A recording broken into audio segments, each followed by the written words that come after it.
Vaseline, think you saved the hair still spinning. She love 3 5 so nice, I'm grinning. The bitch so fine, oh my ridiculous. Vaseline for the paper chase. Music scene is my saving grace. Hair still spinning. I lost my mind, I'm fine, I'm living. You touch my bro, spill wine, you're tripping.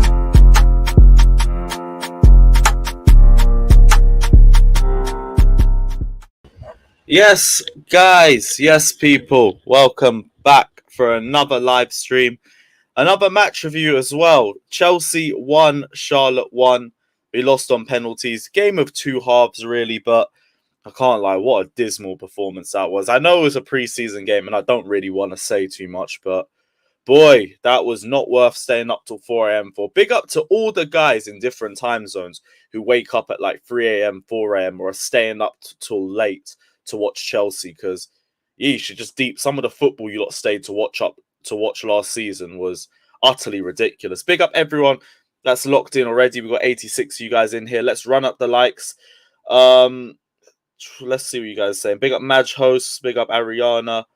Gavman246 saying, didn't see the game, watch the highlights. Man, our finishing is piss poor. Good on you for only watching the highlights, because you missed about 40-50 minutes of just lost possession and just running around for the sake of running around. It was, again, just a dreadful performance. I'm still half asleep just based off watching that match. Hopefully the Arsenal game on Saturday is better, though, because last thing I need is us turning into bums against them. SU says we need CR7 more than CR7 needs us. We need CR7. Going a full season with Havertz as the only striker is a facepalm. And you're correct on that. Like, this is the first thing where I'm looking at Tuchel and I'm like, okay, if you don't go in and get a striker, that's fine. I'm going to trust you. But if our attack continues to either stay at the same level or get worse, I'm now pointing fingers at you. And I'm going to be like, you had the option. You had the option to at least pursue Neymar, pursue Dybala, or pursue Ronaldo. If we didn't get any of them free and we tried, fair enough. But we haven't even tried. So it's like, what are we doing? Are we really going to sit here and act like we're happy over a front line of Batshuayi, Werner, and Havertz as our only front three? Like, come on, that is utterly terrible, man. Arpan says, big up yourself, my guy. Big up Fata. Hamza in the chat.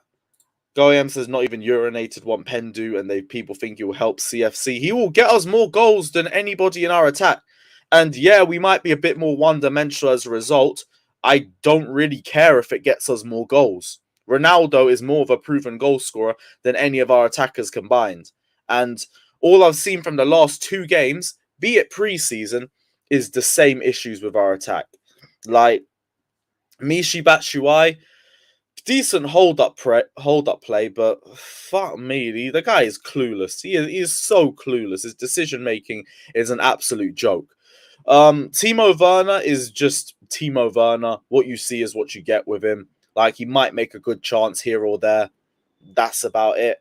Havertz has no presence. Really just no presence. I'll give him credit because he made a good pass to Sterling in the second half, but that was about it. And other than that, I didn't even notice him on the pitch for the entire second half. And these are the players that we are going to be relying on throughout the season. And I know it is pre-season, but I'm not seeing anything that wows me. I'm seeing things that wow me more from the fringe players and the Cobham graduates, your likes of Kennedy or Gallagher or Ampadu from the start. But in spite of that, Ampadu's poor touch cost us the game as well, because that's what led to the penalty. XOP says, you were right about Havertz. Again, don't judge just based on pre-season. Like, we do have to see what the players are like when the season starts, but I haven't seen anything that has proven me wrong yet. And I'm here just waiting to be proven wrong. And I haven't seen nothing. Like, I barely even noticed him on the pitch, in all honesty. I noticed him more in the Club America game, and even then he was just hanging offside and missed a major big chance in the first half.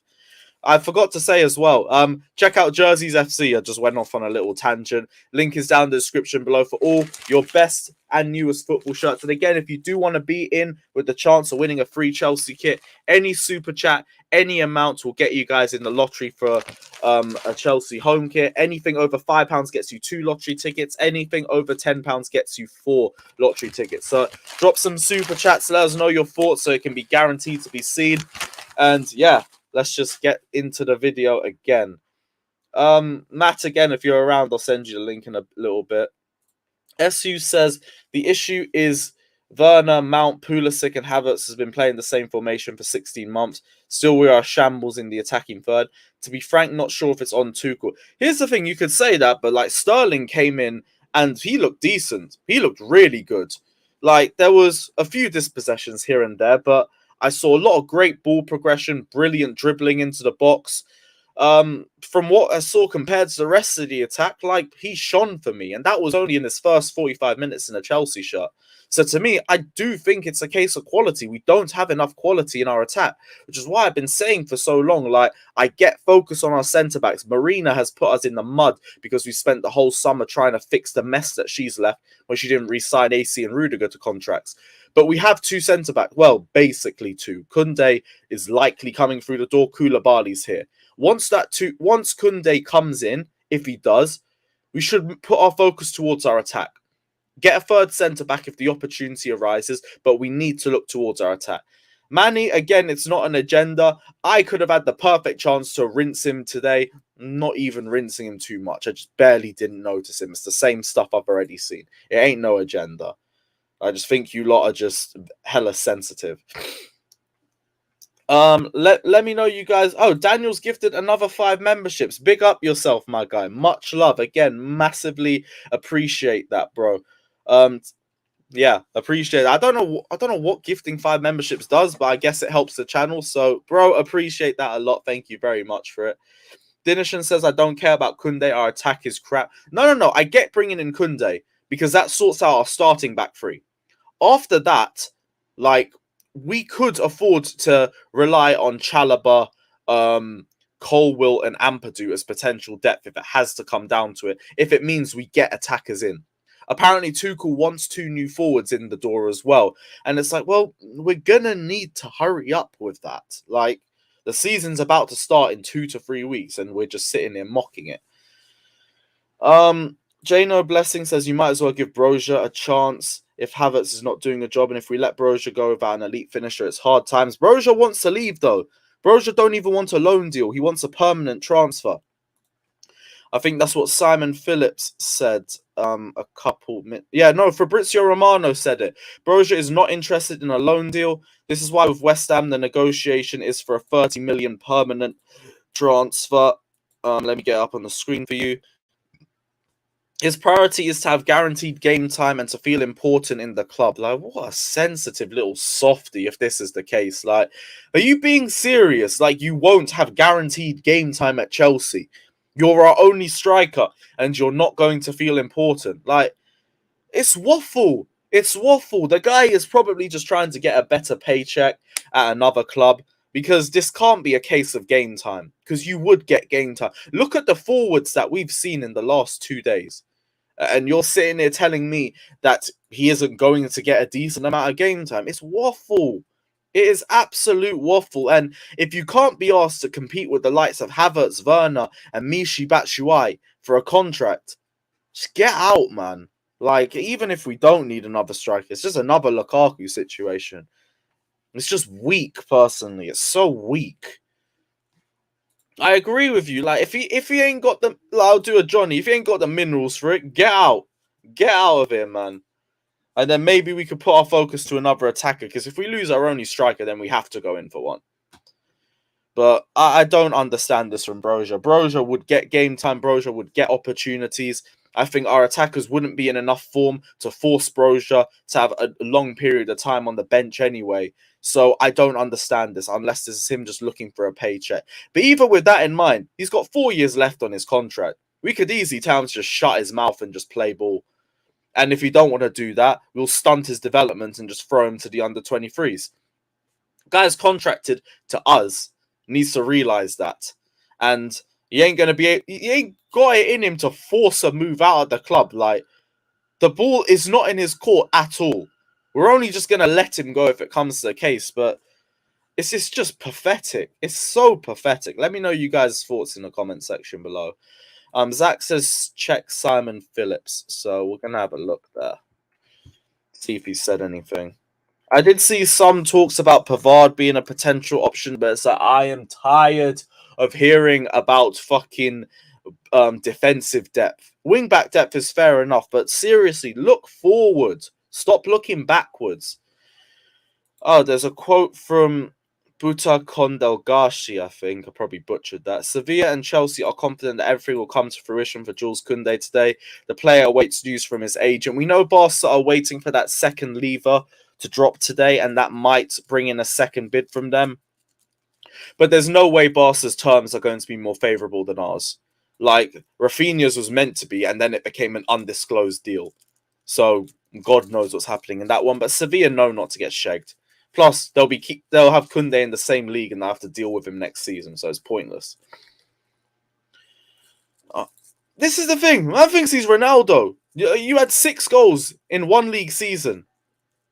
Like, come on, relax. I said nobody respects my man pervert. Do you mean he's probably talking about Havertz? And yo, I tell your boy to be consistent, and then maybe we'd have a bit more faith. Harrison says, Lewis, you can't teach a player to be more clinical in training. Even Klopp and Guardiola had issues with that when he first joined Man City and Liverpool until they got the right attackers in. For Man City as well, it's just because of how good their system is in terms of generating good chances. Like, they put in a position where any one of us could bag like 10, 15 goals a season if we were playing in that sort of system. Couch Critic says, for the record, Broja has the same agent as Colwill and Angerin. See, that is a very, very big point, because we know there's been talks about Colwill potentially being unhappy, and it doesn't even sound like he is. Tino Angerin, I'm not too sure, but I think he went on loan to Lokomotiv Moscow. Let me have a look. No, he's back at Chelsea. He's back at Chelsea. Yeah, he went to Lokomotiv Moscow and then to Huddersfield Town. He's back with the squad, but I haven't heard anything about Angerin wanting to leave. So that one's a bit more of an anomaly. But it's mad that that's Broja and what's his name, Colwell's agent. Hey, go ahead and hold that anyway. What did you think of Colwell's performance? I didn't think Colwill was too bad. Like, he came in to replace Thiago Silva, and you're going to suffer from that sort of comparison because it's like literally Thiago Silva to Colwill. But I thought his awareness, his anticipation, defense was decent. Didn't relieve pressure through quick passing and kind of brought pressure on himself in that regard. Plus, he looked a little bit shaky next to Chalobah in the second half. I thought the whole defense looked a little bit shaky, in all honesty. But yeah, it wasn't a bad performance. Wasn't a bad performance. Tuchel literally took the tagline, attacks win matches, defense wins you league. I understand that. But we need at least one recognized goal scorer in this attack. At least one. And right now, it's probably Sterling. Like, Sterling is a good goal scorer. I wouldn't say he's the most clinical of players, though. And I do think he's at his best when you have a good number 9 next to him. So we need to sort that out too.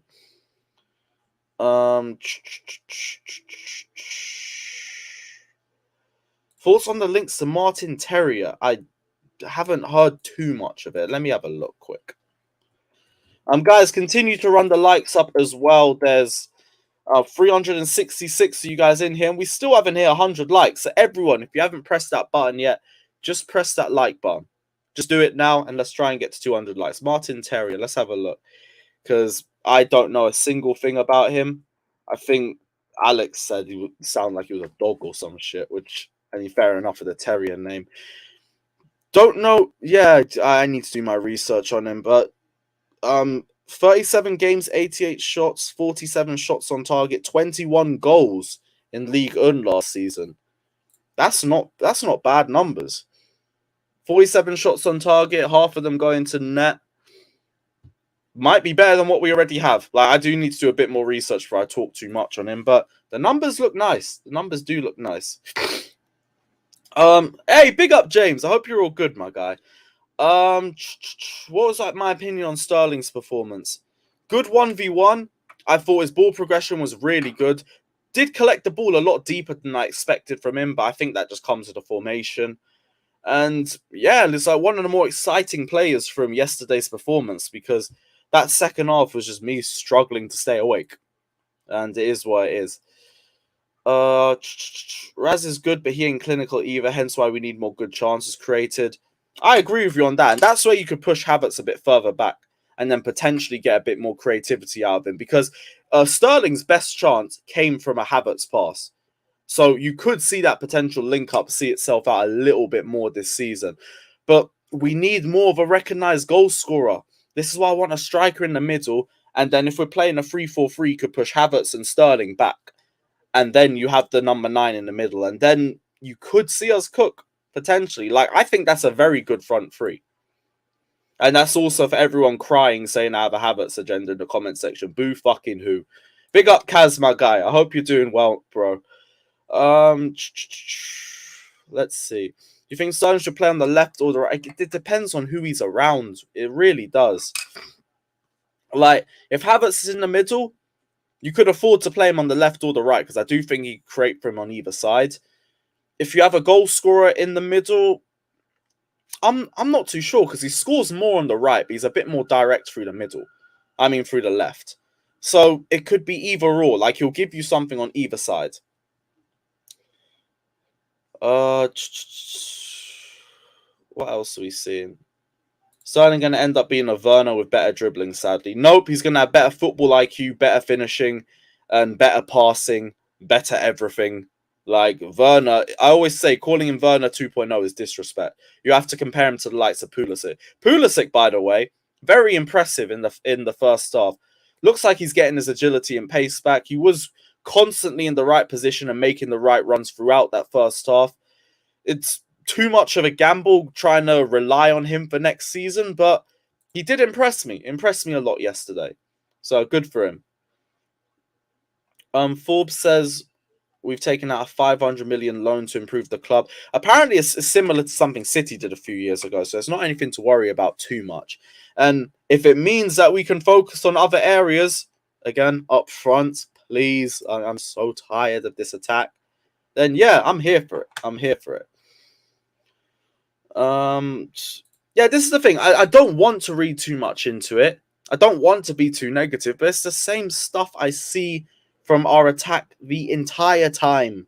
And I've said the attack is where I have my eyes on for next season, because I need to see improvement from Pulisic, from Ziyech, Havertz, Werner, Cho. Cho was so bad yesterday, by the way. Like, and the ball was played most of the time on the left-hand side. So when he got the ball on the right, he got the ball in space. And all I was seeing was just poor first touches, bad decision-making, poor crosses into the box. It was poor from him in that first half. It really was. That's my energy, man. Like, I've got patience in the midfield and defense. In the attack, I don't. I've seen all of these attackers for years now, and they've just disappointed me. And I need to see more. Conor Gallagher's going on loan after that penalty. That penalty was terrible. Like, let's call it what it is. It was absolutely awful. But I won't let that sugarcoat his performance. I thought individually he was all right, but the midfield still looked a bit shaky. But it's not really because of him. I think it's just because Jorginho wasn't there, in all honesty. Deep it. Our best two halves that we've had in pre-season have both been whenever Jorginho has been on the pitch. The first half yesterday and the second half against Club America. As soon as Jorginho's on the pitch, we control possession a lot more and we're a lot smarter as a team. So for Conor Gallagher, I don't really hold that against him. He's not necessarily a 6 either. He usually plays at his best when he's closer to goal. So to me, like, you could see him play a little bit better in those attacking 10 positions. Like maybe competing with Mount for that position or something like that. But as an 8 or as a 6 in a double pivot, not so sure. Looked a bit shaky at times, a little bit shaky at times in the last game, but that was more because he was next to Barkley. I want to see Gallagher next to Jorginho in the Arsenal game. I want to see him next to Jorginho, and we can see where that works. Havertz and Sterling behind Osimhen, and that is a sexy front line. That's actually a tasty front line. I would be very interested in seeing that. Yeah, Havertz, Sterling, Osimhen. You have a goal scorer, you have a creator, you have a direct dribbler, you have movement all over the box. All here for it.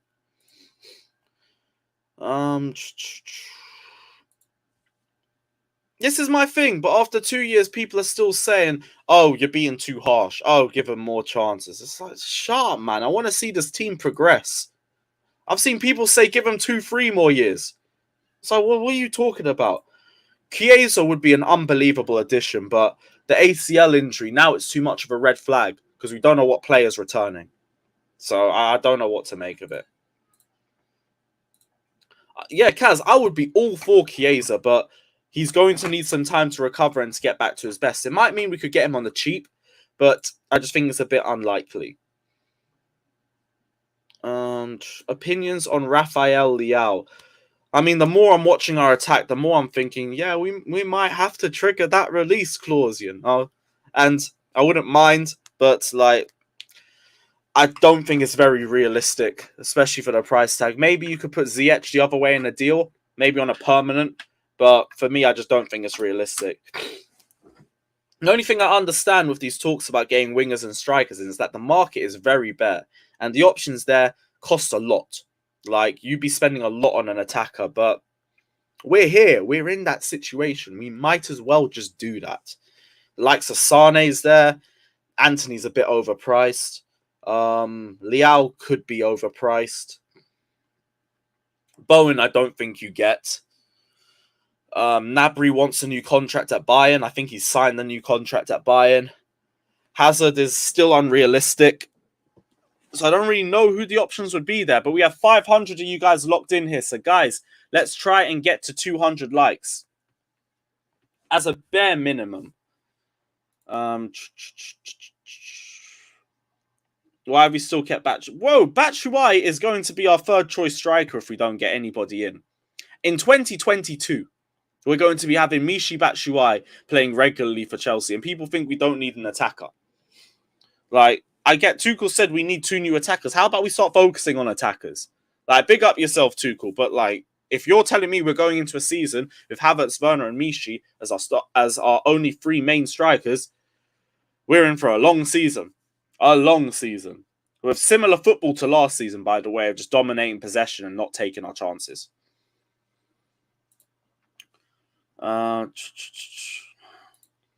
Lewis, thoughts on Mendy getting Panenka'd by some MLS jabroni? Justice for Kepas. Mendy wasn't at his best in the penalty shootout, but we did have this discussion after the game on the watch-along. I think Mendy has still improved on penalties because he saved a couple for Senegal and for Chelsea this year. It's just there are still howlers that need to be improved. I do think his reading of penalties still needs to get a lot better. And it can do, but it wasn't the best shootout from him. It wasn't. I'm just trying not to be too reactionary on it. That's why I'm okay with De Jong. We need someone that can control the play, and J5 can't. Yes, I'm all for De Jong. Like, even though we need attacking reinforcements, he would get us good, clear-cut chances from midfield, and that might do better for our attackers too. So I've got nothing against getting De Jong in, but I still say we need a recognised goal scorer in this squad.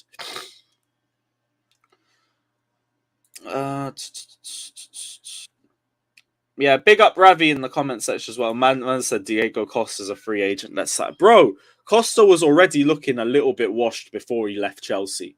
And that was like nearly 5 years ago. Like, I get we're a bit annoyed with Havertz and Werner and everything like that, but we're not going back to Costa. Giroud, though, I'd love to go back to him. And Goem would hate it, but I can't lie. We have 1 more year of this media attack. I might be looking at that Tammy Abraham buyout clause. I might be. Because his numbers were still better than the players that we have. So, I don't really know what to say. Manny says, you ready to make a diss? I hate this comparison so much.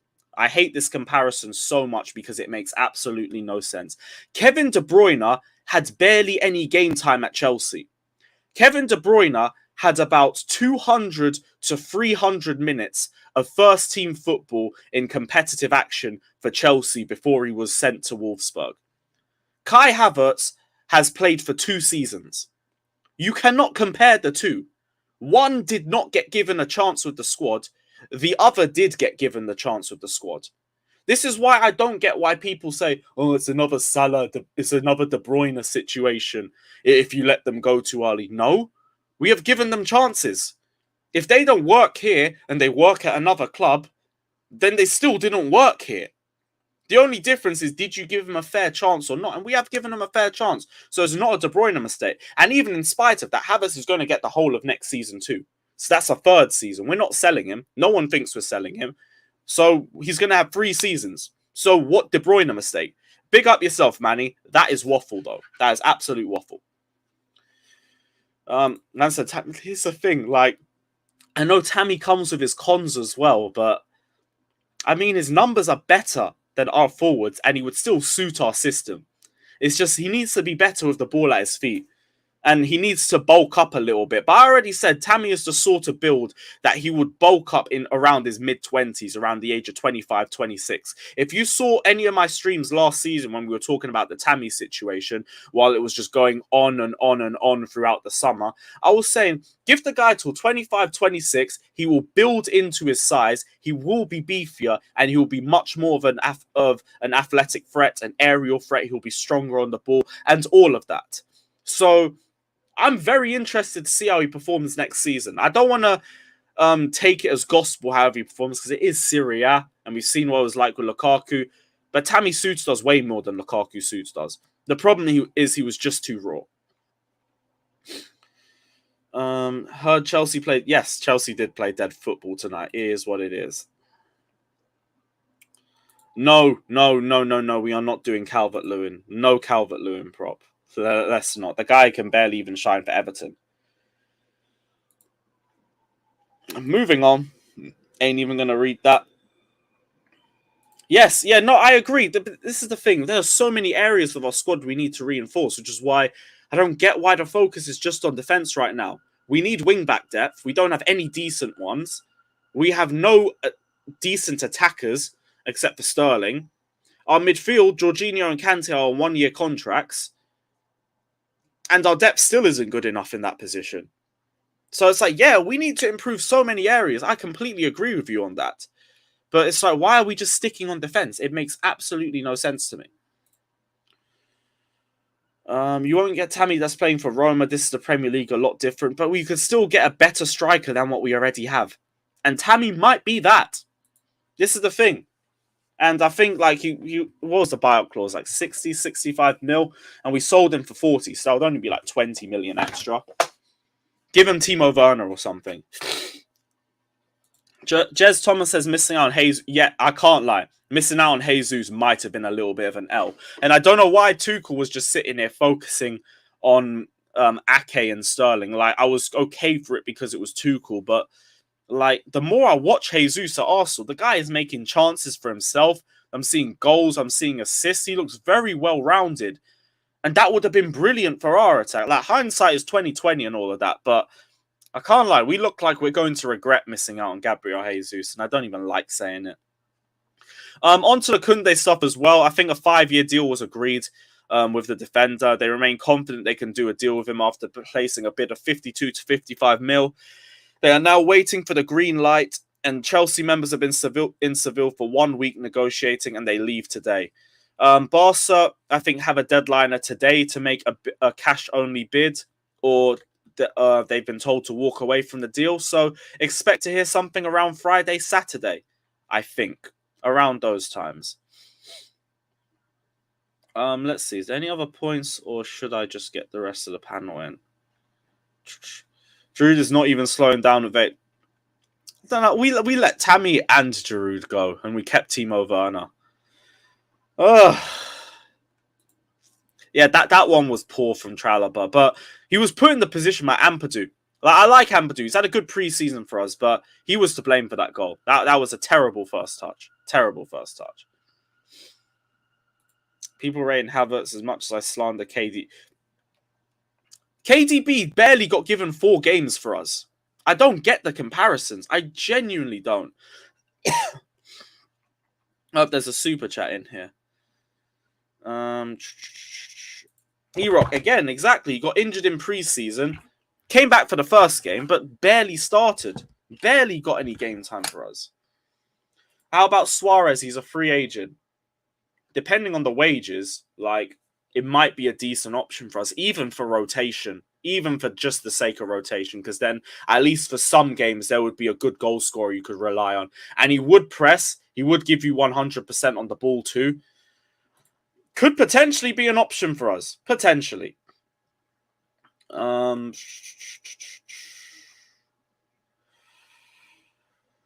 This is the thing. Yeah, I think Jesus was a big miss. Let me send the link to the rest of the panel, but I need to find this super chat. I've gone way too far down. Here we go. I'm with you there. We really need attackers. Tuchel needs to swallow the pride and get CR7. This is one of the things where it's like, I get you can only get one side, but if Roman was here, Roman would have just been like, yeah, no, bun you. I'm getting Ronaldo in here anyway. We should be getting him in. Like, he got 18 league goals in the worst Man United side in Premier League history. You're telling me you won't do more goals at Chelsea? I am 100% certain that Chelsea has a minimum of a 25-goal season. Potentially more. Yeah, we'll be a bit more one-dimensional. I don't care. Did you watch our football yesterday? We were terrible. Club America weren't really great either.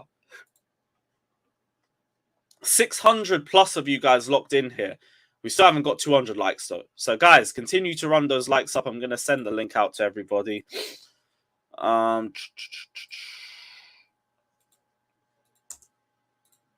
Let's see. Oh, Donald wants a link. Nice. Cool. Send that to Alex as well.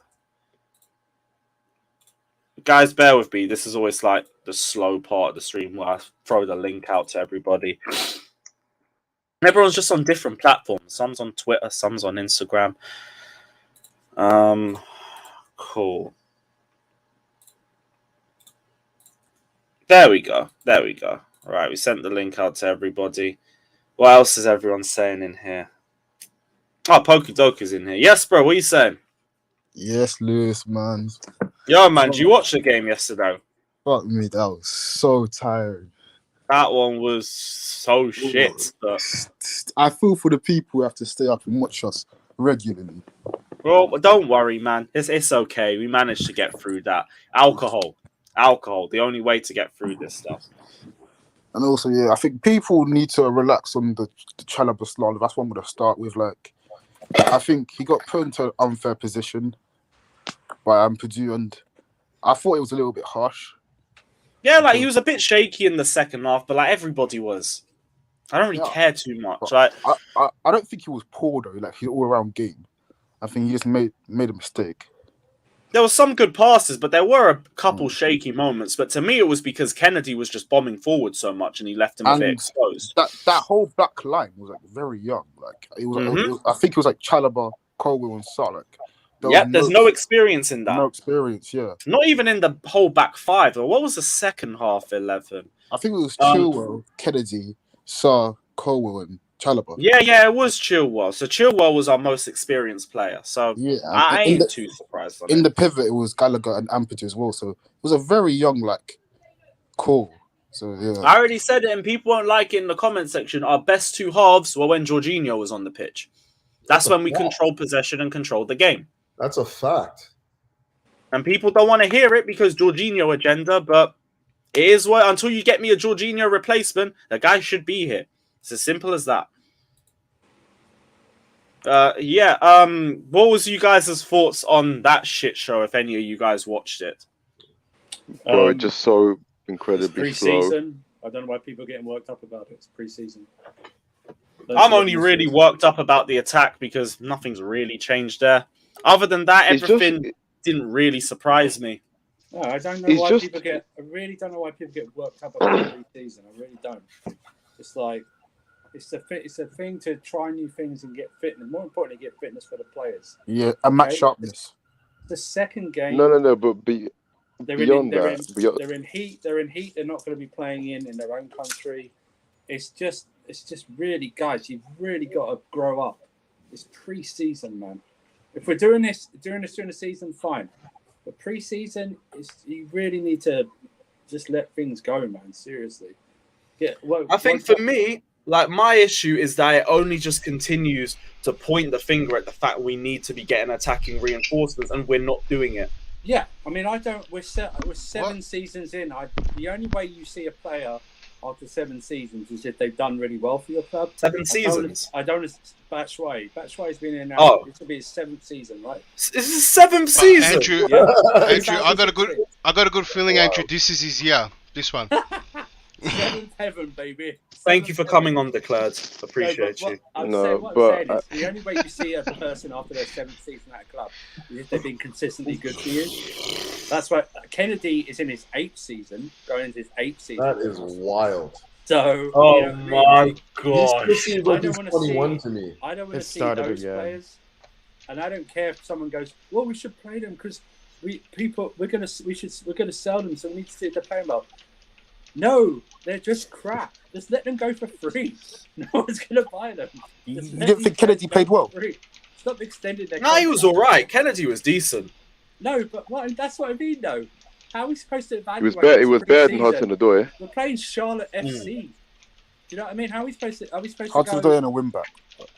He was better than Hudson Odoi right wing back. Hudson Odoi was trash, man. I don't want to hear it, Poku. No. Here's the thing. Hey, wait. No. You wait.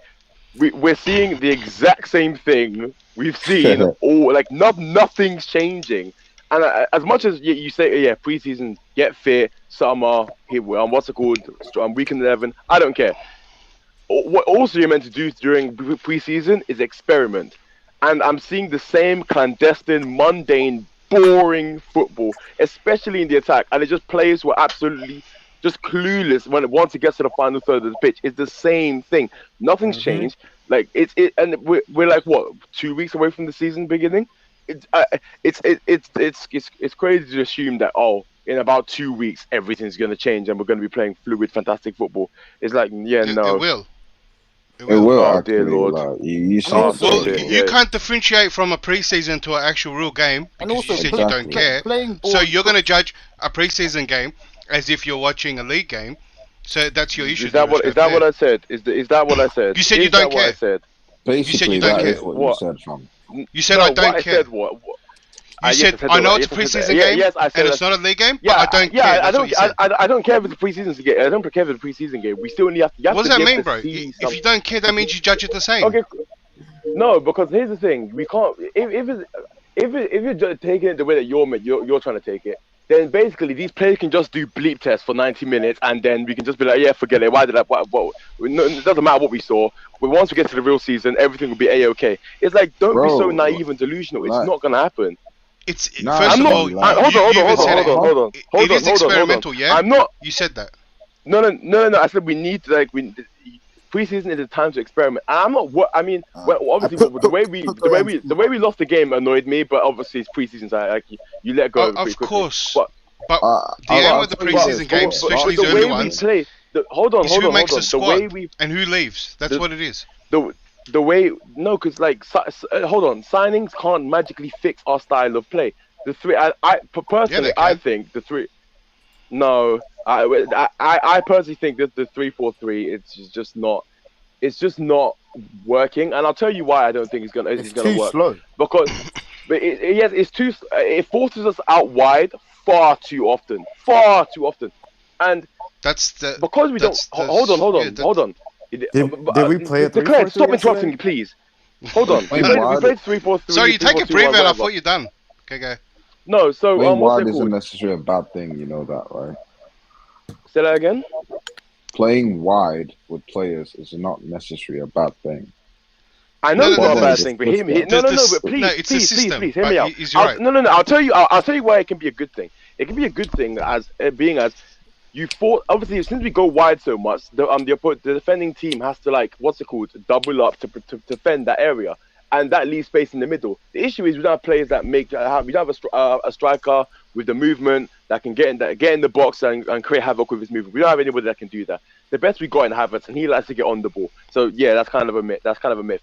But just in terms of just build-up play, just getting to the final third, having those two midfielders, it just doesn't give us enough just dynamism and just attacking threat and just to drive forward and just create havoc instantly, like an instant threat. Because it's okay, cool, we've won the ball, they turn over the ball, build it up to the midfielder, shift it out wide, drive out wide, wait for an overload, pass to the overlapping player, He swings it in. Nobody's in the box. We turn over the ball again. Like it's predictable. It's slow, and it's like I think with a different formation, we will be able to like just see different things and expose different things. You know what? Hold on. There was something a little different in that preseason game. Final thing I'm gonna say. Hold on. Final thing I'm gonna say. We've been playing this formation for a while now. It is clear that it's not getting the best out of some of our players, not even our attackers, just some of our midfielders. Like I think Mount will be better in 8. We all know Gallagher's in 8. What's it called? So you can go through the list. I think certain players, I just think it protects the players that we don't need to be protecting, like the Jorginhos, like the Thiago Silvas, like some of the less mobile players. And at this rate, we don't need to be doing that anymore. I didn't watch the full match. Look, did we play a 3-4-3? Yeah, I mean, you look at with this. I wanted to address some of the things you said there as well.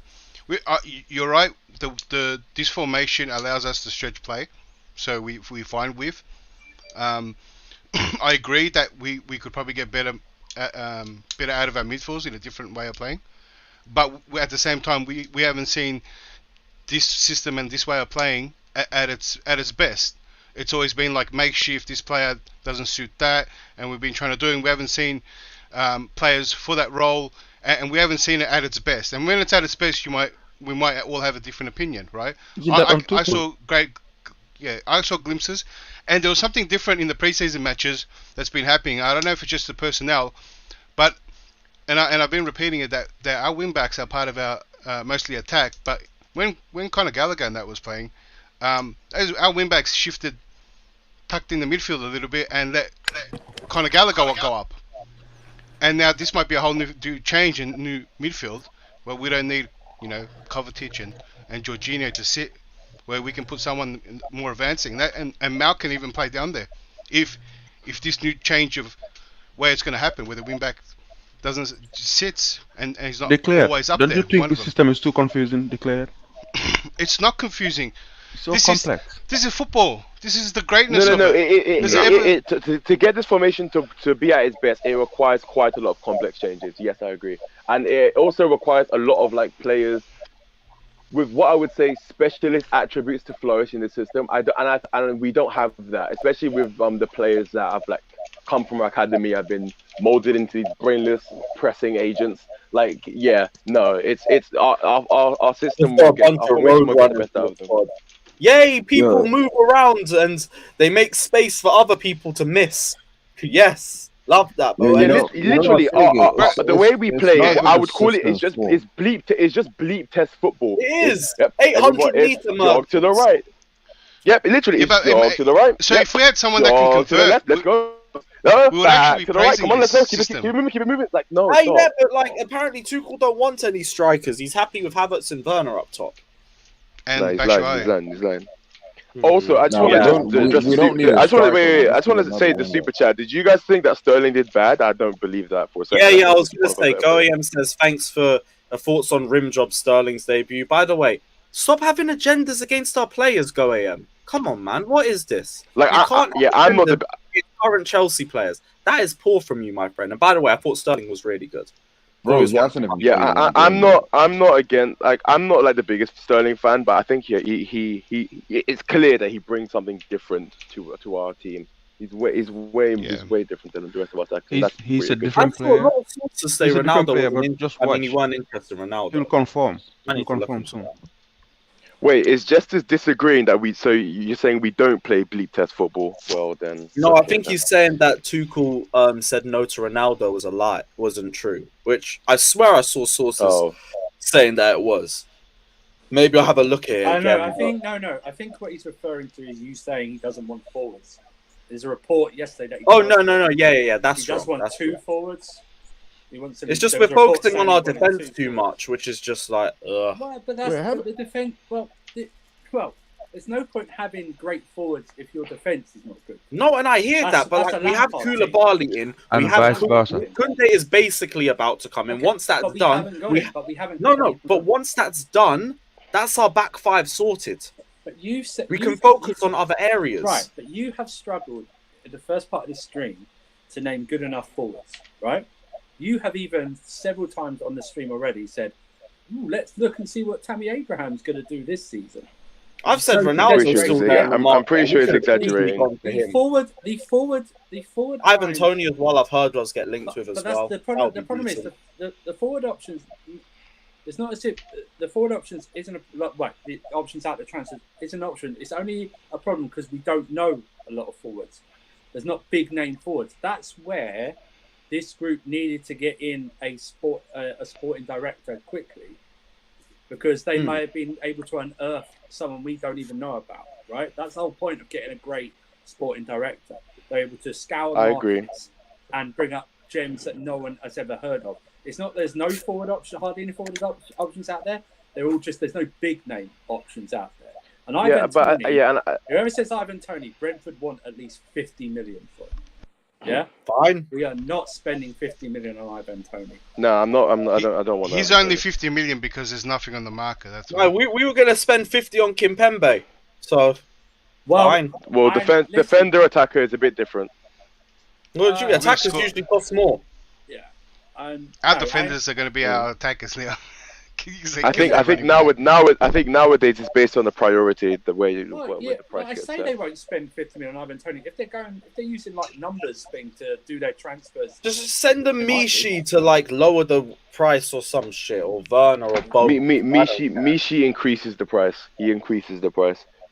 Then Werner would probably do the same thing. Fair enough. Yeah. The thing is that they need, like I say, you might listen. You might see them become desperate by the time the season starts, and they might pay a transfer someone over the top, like a Leao, like we keep going on about, like someone else. You know, they may have to overpay for someone. That's why maybe we get Kounde in and don't bother with Kimpembe, because then we save money on going for another defender and use that for a forward line and overpay for someone. That's what may happen. I'm just saying. I think we'll overpay for a few players. I just have a quick question for you guys. Has there anybody this preseason that you guys have been like? Can you just name some of the players that you've been impressed with from what you've seen so far, from like some of the newer players or older ones? I don't mind. None. I've been impressed with Gallagher. I've been impressed with Gallagher. Yeah, I agree with Gallagher. Ampadu. I don't count Kennedy. Emerson's had 2 good games at left centre back. To be fair, he's been. Kennedy's just. I think the one player that okay, go on. Speaking of Kennedy, I was gonna say. Oh, don't get me started on show. Bro, how big is Hudson Odoi? His haircut. I've been No. Yeah. So Tuchel has a lot of problem in his hand, right? But speaking of Kennedy, why do you have to bring back this plus 25 loanees, this Batshuayi, Kennedy? They have been loaned 5-7 times. They're not good enough. Because we don't have any striker or wing back depth. We don't have anybody else. We don't have Kennedy's looked good. Kennedy's looked good. The thing is, I knew Kennedy. I think from last season's preseason, I thought he was like for wing back depth, decent. I mean, let's get twisted. I just think over 38 games, he's not good enough, of course. But I think he's been here for 7 years. Even in the Watford game on the last game of the season, he played well. That cross he put in. Obviously, I know it was one cross, but no other player in our team would put that sort of cross in. These bums contracts. That's why they keep coming back. He's been here for 7 years. Run out. Let it run out. It costs more to pay for them every year. Just let it run out. You're just wasting money. No, I just want to say quickly. The one player that I think that obviously I was impressed with personally was Gallagher, and I think he's an introduction to our team that I think could actually like give us something different. If we switch formation, I think Gallagher will flourish. I just want to put that out there. Okay, quickly, right? These loanees, don't forget, most of them have failed loan moves, right? Yeah, Kai, links in the stream group chat. Don't forget, Emerson was so bad. He has a buyback clause. They didn't activate it because he wasn't good enough. They put him on the bench. Even Bakayoko, I think he's gone back. Same thing with Kennedy. Kennedy's loan move was a failure because he was on the bench. He didn't play. All of these players, their loan moves were failures, but yet they have a spot at Chelsea. We don't need these players, man. We don't know if they have a spot. We don't they don't. I'm saying it's giving them chances right now. There's nothing wrong with him. I think you misunderstood preseason. Every preseason players come back, they play, and the manager has to build a 25-man squad. Sometimes it's who they can get rid of. Yeah, but this is normal. I don't know why you're complaining. It's like this preseason is different. You would think Thomas Tuchel will take this time to develop his playing style. You would think You're that, not going but to develop instead players. you added more garbage. No, man. Assessment. You saying that Thomas Tuchel doesn't know how he wants to play? No. I mean, put it on the players. You saw how we played yesterday. Is it different from how we played last season? No. Same way. So this is how he wants to play. That's what I'm saying. This is how he wants to play with the players he's provided with. Obviously, I don't think he has no future for players like Barkley and Batshuayi, probably Kennedy as well. Yeah. The problem is if the club can't get him out, they have to stay. That's the issue, and that's why my biggest thing is offloading, even more than bringing in. Because like I said, we're not going to win the league this year. Yeah, but it's not only offloading; it's replacing as well. No. So like getting rid of players that take up space, so that it then becomes a priority to get players in that are actually worth having. And B, decreasing the wage bill so that you can actually like not think twice about paying certain wages. I think though that he's missing a big opportunity not to in this preseason not to try the 4-3-3 or whatever he wants to play. That's exactly experimenting. He should be doing experiment. That's what I said in the beginning. There's one thing for preseason I do not like. Six-man squad or something. Try out a different formation at least. Just try it out because otherwise you're just ill prepared going into the season. What just happened? Wait, guys, didn't we play a 4 don't yesterday? forget, Thomas Tuchel is in charge of all the transfers. So Can anybody hear me? Send you the link if you're Yeah, about. we can hear you, Alex. We didn't play a 4? I didn't watch the whole game, I think we started off at No, the 5. it was 3-4-3 both halves.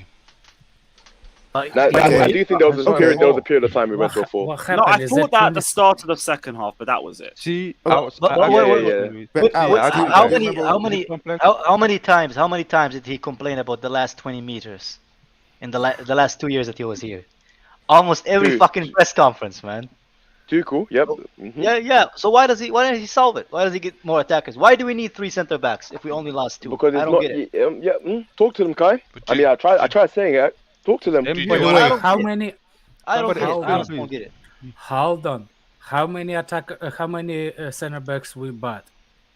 We bought one, but we're buying two more. One. Yeah, but we're buying 2 more. Okay, we're buying 2 more. Yeah, according to Matt Law at least. I don't know. But we're also buying that's the goal. attackers That's the goal. according to Matt Law. Okay, so let's complain when we get 3 center backs. Until then, we only signed 1. I don't know why we can't have One three centre back. It's not the defense we're complaining about. We're not complaining about the defense. But why can't we have three new bums in defenders? attack. No, I'm not saying we're complaining Because defense. we could get 2 I and complaining then about focus on defense. getting forwards and the third one. Who was it? Simon Phillips who said we're looking for 2 more attackers? But we want to Yes, get I heard rid of Tuchel Werner wants 2 more and, attackers Ziyech. as well. It's like, can we hurry up and see some links, please? GoAM also says, just one sec, Alex, before you go. After watching the game, I now know that my idol Mason Milner is actually perfect for MLS. I love your Mount agenda, but you get at me with a Havertz agenda. It's all crazy. Yeah, I'll be honest. Now's not the time for a Mason Mount agenda. I'll be honest. Yeah, Mount was actually better than him. So, and he actually now's not the time. And the captain. Look, if out of all that team, if your complaint is Mount, get alive, GoAM. Love your things, but get alive, man. If To be fair, I don't think he's being serious. I think he's just joking. I know that. Yeah. No, he I was serious when he said that in agenda earlier in the stream. So, What? No, I mean, not saying that. he is joking, but he's joking with a pinch of salt. Every joke has a little bit of truth. Little bit of truth. Yeah. I hear you. But what were you going to say, Alex? Hey guys, how everybody's doing? Blah blah. How you doing, Alex? Hit the likes button. Did it supposed to be 26 people squad now? Where's this news coming from? I thought it was meant to be 25. We are Yeah, over somebody 30 said now. 26. Anyway. Wait. Yeah. Go ahead. Yeah. Then we lost 2 center backs, and we have a 37 years old center back that supposedly our main player. So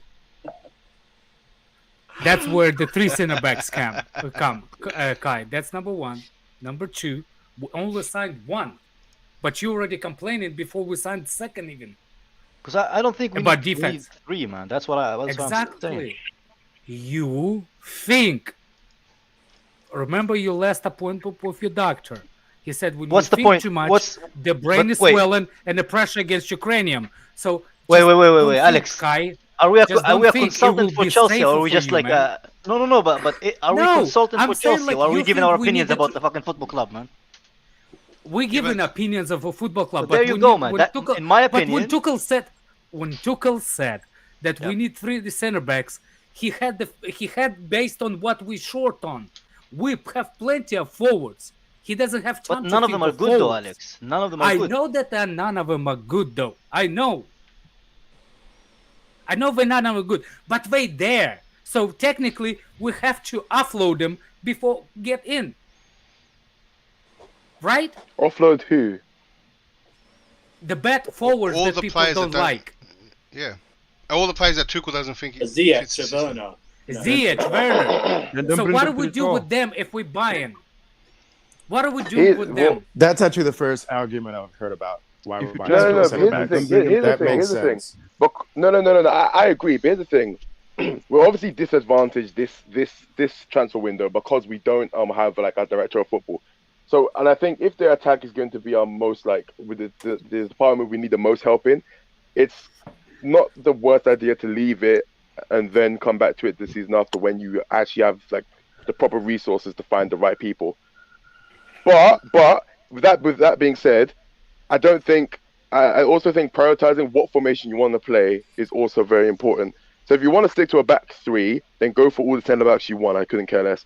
But if your back four is in the future, then I don't think buying specific type of centre back, especially like a Kounde, is the best idea. No, but Kounde can play in a 4. He can play in a 4. I wouldn't prefer him to be part of my back four personally. All right. That's By the fair way, enough. Personally, it doesn't really matter how we play at the back. We know that Tuchel can set up the defense. I think Kounde is the less defender that Coman. I just think that.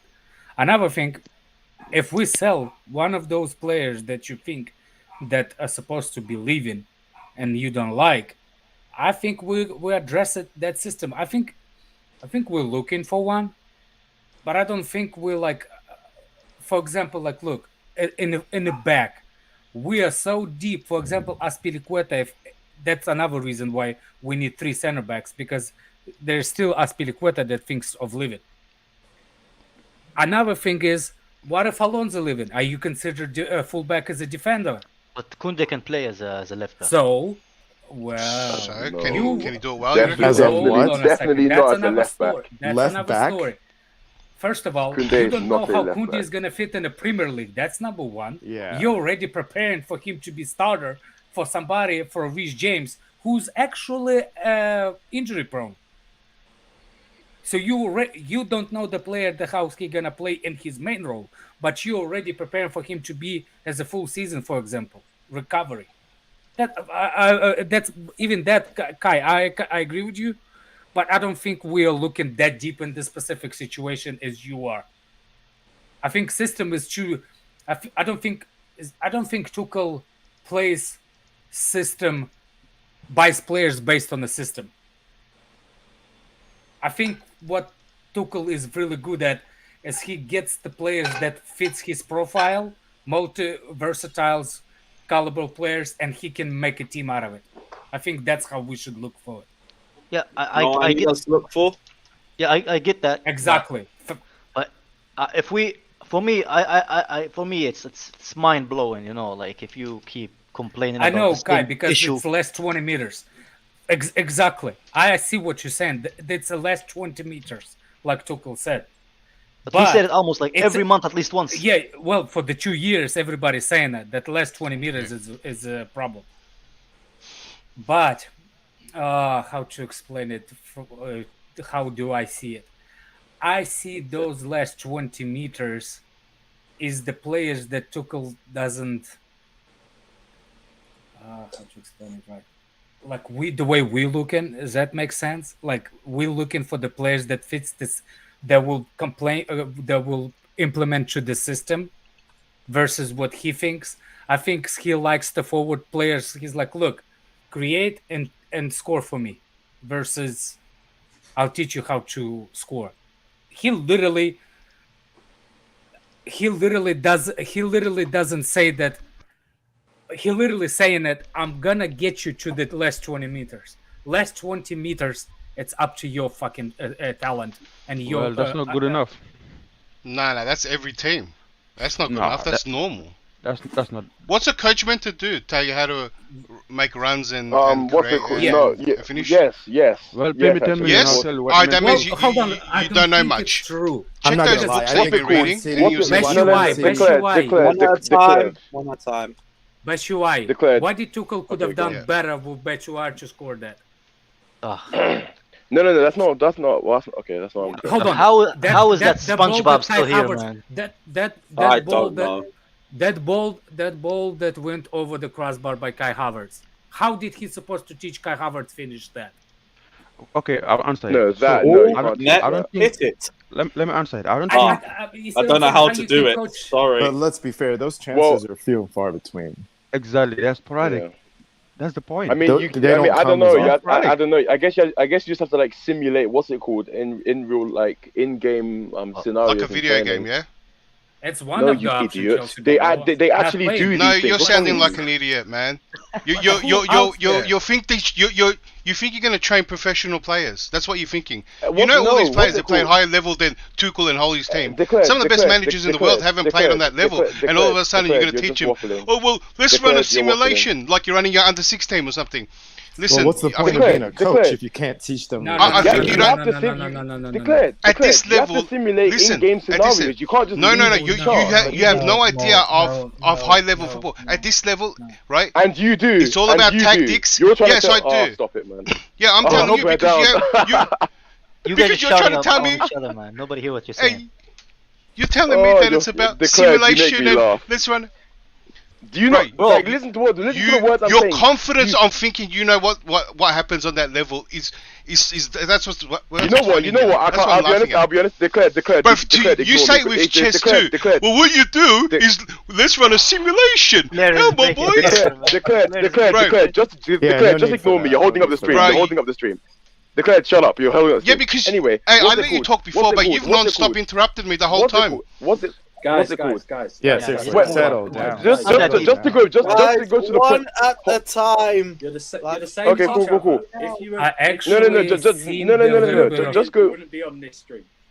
I'm just gonna say it right now. You just gonna say, no need to call each other names. Just say you disagree with each other. Look, And, I no actually Give each other a hug and a kiss and let's move on. Yeah, No, hug, kiss, I peace, actually flower understand power, all that Tuchel shit. frustration because I don't think it's on Tuchel because the coach does best in the specific areas. He can coach up to a certain level. After that, it's on the person. But No, Alex, Tuchel, he- What? he's No, the manager. hold on a second. Hold on a second. I'll finish my sentence. But Yep.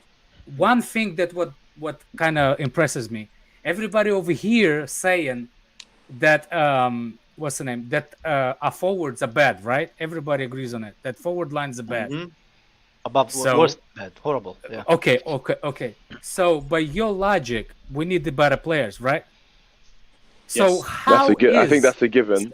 It's not Okay, only better okay. player. We also need to change No, the system as well. So That's my opinion. how is it that Tuchel's supposed to coach him? No. Based on that. If you hold on. Have If you you're been if you're listening, talking about Alex? like We need a simulation. I know. no. We'll What's it make called? a virtual room Alex, about. That's my, Alex. I don't. What's it called? Declared. I don't think you know the definition of the word simulation, but anyway, fine. I do know the definition, and at this level, you know the didn't let game. me You know the finish at gaming all. definition. Come You know on, the guys, gaming be nice definition. to each Can you other, let me- man. Come can on. you let me No, talk? but I want to answer. I want to answer Alex. Because I gave you the Alex. respect before and didn't interrupt right when you said it, right? I- And now you why haven't are let you me so finish triggered? that one point. Right, do it. No, Alex. Because at this level, scope, right, Go on, you is that undercard match, that- Lewis. it's no there's no more like simulation. There's no more playing. These players Yep. are meant to be that good that the manager can only help you tactically, right? Get in that final third, and then it's up to the players, right? But- He's not going to tell you where to run this, that.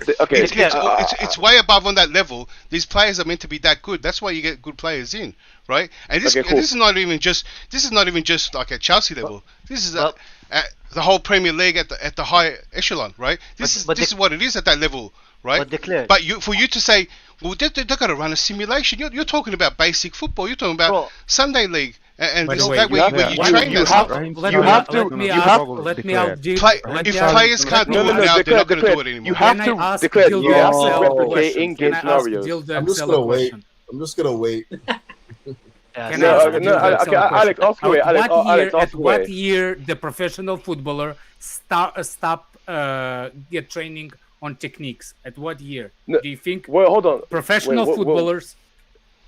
No. stop learning That's techniques? hold on. That's not what I was referring to. And declared interrupted me. When you brought up the case of like Kai Havertz putting the ball into the bin over the what's it called instead of the goal. Like obviously like you can't teach because when you especially if you watch the Chelsea thing, obviously they're doing stuff behind the scenes as well. It's just them finishing, they're just finishing like in an open goal. But you can't. Tuchel cannot literally get inside and say, "Oh, hit the ball this way and you score." It's like it's not as simple as that. The suggesting that I'm proposing is saying that you have Just to swallow it like and yeah, instead of taking out. you have to replicate some in-game scenarios to help him adjust. I guess that's the only way that I can think of to the best. That's the only thing I can think of. I hope that answers your question. Let me answer that. Can I just say? Two different things. We talk about two different things, right? Can I One, just like? I think Alex say is one talking thing? about finishing. I'm Which, just gonna wait. Right, Tuchel gonna Bowley, teach, obviously, then right? Kai. Then No, I gotta you- do the super chat. Okay, let me answer. Yeah, So go Alex, ahead. I think you're talking about finishing. You're saying Tuchel cannot teach finishing. Fine, No, what true, was talking about right? finishing? But Yeah. Tuchel has to teach how to the team how to create chances and attack from midfield or the wing backs or whatever. Bro, you And guys I are all agree. under 6 coaches or something. we have- And we the have way you not come in seen here much of talking. that. Why We under have 6 though? Why from all the under? Yeah, because under Because- 6 is like a because daycare it's a center. It's like the most development. insulting Yeah, coaching. it's a development thing. It's man. daycare. It's not. You don't even need no It's like- experience. You just have to Here's have the that thing. experience We're looking not- after we're kids. We're not Here's out the for thing, Kudoku, bro. Come on, man. No. I'm just saying. Sometimes Let I me just wonder. answer. if Let me just people answer, please. Yeah, Yeah, answer. yeah, So I go. You I guys go are after that. saying Tuchel is not responsible for anything, including including attacking. No, I think playing I offensive think you guys are football. getting mixed up on the highest level Exactly. of football and like normal, like where you played maybe at school or something. No. Right? To That, I be think honest, that's it's not even. It's not even. No, like you on- guys- It's not. Hold on. Declared. It's You not guys even have simply zero- on the pitch We stuff. cleared. Okay, let me answer this. We played Charlotte, right? How many clear-cut chances did we create in 90 minutes? Tell me. I don't know. I didn't check the stats. Okay, I'd say at least 3 because Mission. What? Yeah, at least 3 or 4. Yeah. Yeah. 3 or 4, right?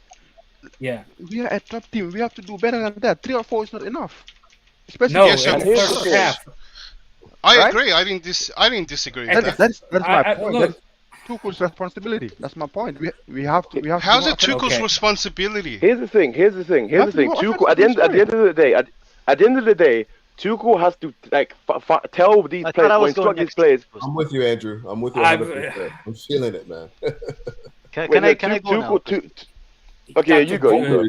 Chuck to Nice. Gildo Excel because Yeah, he's- but you know what it is. I agree with both of you. Yeah? I don't think you can solely blame Tuchel for the attack, but I think the fact that he's asking these guys the formation that we have right now doesn't help the attack. Doesn't help at all. If we had better attackers, I think this formation would work better. But because these guys need a chance to be put on a plate for them, I think this formation isn't helping. That's what I stand agree, on. and I agree. And I used to be one of those. I used to be one of those people that would say that, oh, like at the end of the day, it's still like the same front three. Like it's the formation doesn't matter. There's still the same attackers. But I've changed my narrative on that. I think at the end of the day, you need to have a formation that gives what's it called? These players the opportunity to use their best attributes to go against certain players. Do you know what I mean? And I think if we're playing the 3-4-3 and we're playing very slow and we're shifting out wide, the attackers aren't getting the ball until they're basically in the final third, and all they can do is just tap it in. Do you know what I mean? And I think as much as yes, they need to also be putting those chances away. That's also not the type of players these players are. They're not all tapping merchants. They all have different skill sets, and I don't think the formation's getting the best out of None that. of them are very Can good I finishers, though. can We I don't ask you a have any question to player Scope? who... Yeah. Just before you if- ask No, that question, no, you can't. No, you can't. No, you can't. Wait. Before you do that, I just I'll want to accept go Kai. through the super chats. Christopher says, Chelsea fan from Charlotte, disappointed with the loss, but as someone from Charlotte, it was a historic night from Charlotte FC, and I'm happy for them. To be honest, you would have been happy with either result, to be fair, so I'm glad you enjoyed the night. You got to see Chelsea, and good night for Charlotte as well. Invisibility Cloak says, we say these chances are few and far between, and yet during the 2 cup finals, we have ample chance that we couldn't convert against it. This is why the thing about chance creation is waffle. It's not Lewis. about the chance creation. It's about the fact that we have bums up front who cannot Lewis. finish and have no composure. Lewis. That is And the it's biggest also issue, not the types chance of creation. chances we're creating. Lewis, you know what No, just but- thought Oh of? my You know what I But just hold thought on, of? isn't too? You can make a Both- question about both that, are but true, that is not the main problem. what I The just- main Can No, problem it's not. I agree. It's not. It's not. I agree. You know just what I just thought of? Chelsea are scammers, man. They take money from people so they watch Alonso, bro. Oh my. They should get Can I money say? back, Can, man. can I Go say on, Alex. something? Can I say something, please? Is anybody ahead. agree over here that the first goal usually changes the game? Doesn't matter which game it is. The first goal changes the game, right? Especially in the competition, not preseason, but in competition. So when we're saying that we're not creating a lot of chances, it's another false narrative. Because, for example, if we're playing against some team in the Premier League and we score one goal, that opposition all of a sudden becomes more open because they're trying to get into the game. That means that the chances that we get has to be capitalized. So if we capitalize the first chance we get, that will open the opposition. They will play more offensively because they have to get back into the game. That is 100% true, Alex. But do you think Man City scores on their first chance every game? No, that's what I'm saying. But they it's create still- chance after chance after chance, and they finally Hey, get that first goal. And they create a very diverse different types of chances as well. So No, they're they unpredictable. Can I put this question Yeah, to they you do. guys? If No, and they something not. that you said Thank you, Durascope thank you, and Lewis. someone Thank you, completed it. Lewis. I didn't even ask for it, man. Thank you, bro. Thank you. Hey, Drop a super chat, if the man, team and it is might be getting yours. Might be yeah, yours. if the team is getting to the final third constantly and they're missing chances, hasn't Tuchel done a good job? Because that's his job is to get you get you those chances, get you that Getting No, to here's the the final thing. third and creating clear-cut chances are two different things. Yeah, and exactly. And this hold on. No, all right, And this just was the getting question- to the final third then. Don't take out the Hold clear-cut on, hold chances on. then. Get into the final third. This is the question I proposed the last time I was on there. I was like, what type of goals do you see us scoring the most? And we all came to we're consensus going that it was into that conversation again. hold This is oh stupid. dear Lord. And What does it came matter, down bro? to hold on, relax. It comes down to the passes across and all that again. And I'm saying, all well and good. At least yes, it's good. It's good that we're getting these opportunities. But do we have the fox in the box, the back post merchants? And now we do with Sterling. So I guess there's a start in the right direction. But we still need to do more to create different types of chances. And just to the Man City point, like what's it called? De Bruyne and Mahrez are not scoring the same type of goals. If wherever Jack Grealish gets in the score sheet, he's not scoring the same type of goals as Phil Foden or Gundogan or something like that. They're all scoring different types of goals, and it's very unpredictable for teams to defend against. Variety. Actually, hold on a second. You can actually you're saying that if you compare to Mahrez versus De Bruyne, yeah, they score different goals because one playing in midfield, another playing on the side. So, but That's what if I'm you saying, compare, but if you compare them to, for example, how do you defend against them? Easily, you cover one from the left side because you know that Mahrez only scores from that side. You cover this side because De Bruyne scored only from this side. So how is that not a predictable? No, I'm sorry. Unless you play 10 at the back, or you do Atletico, did he play a 0-5-5?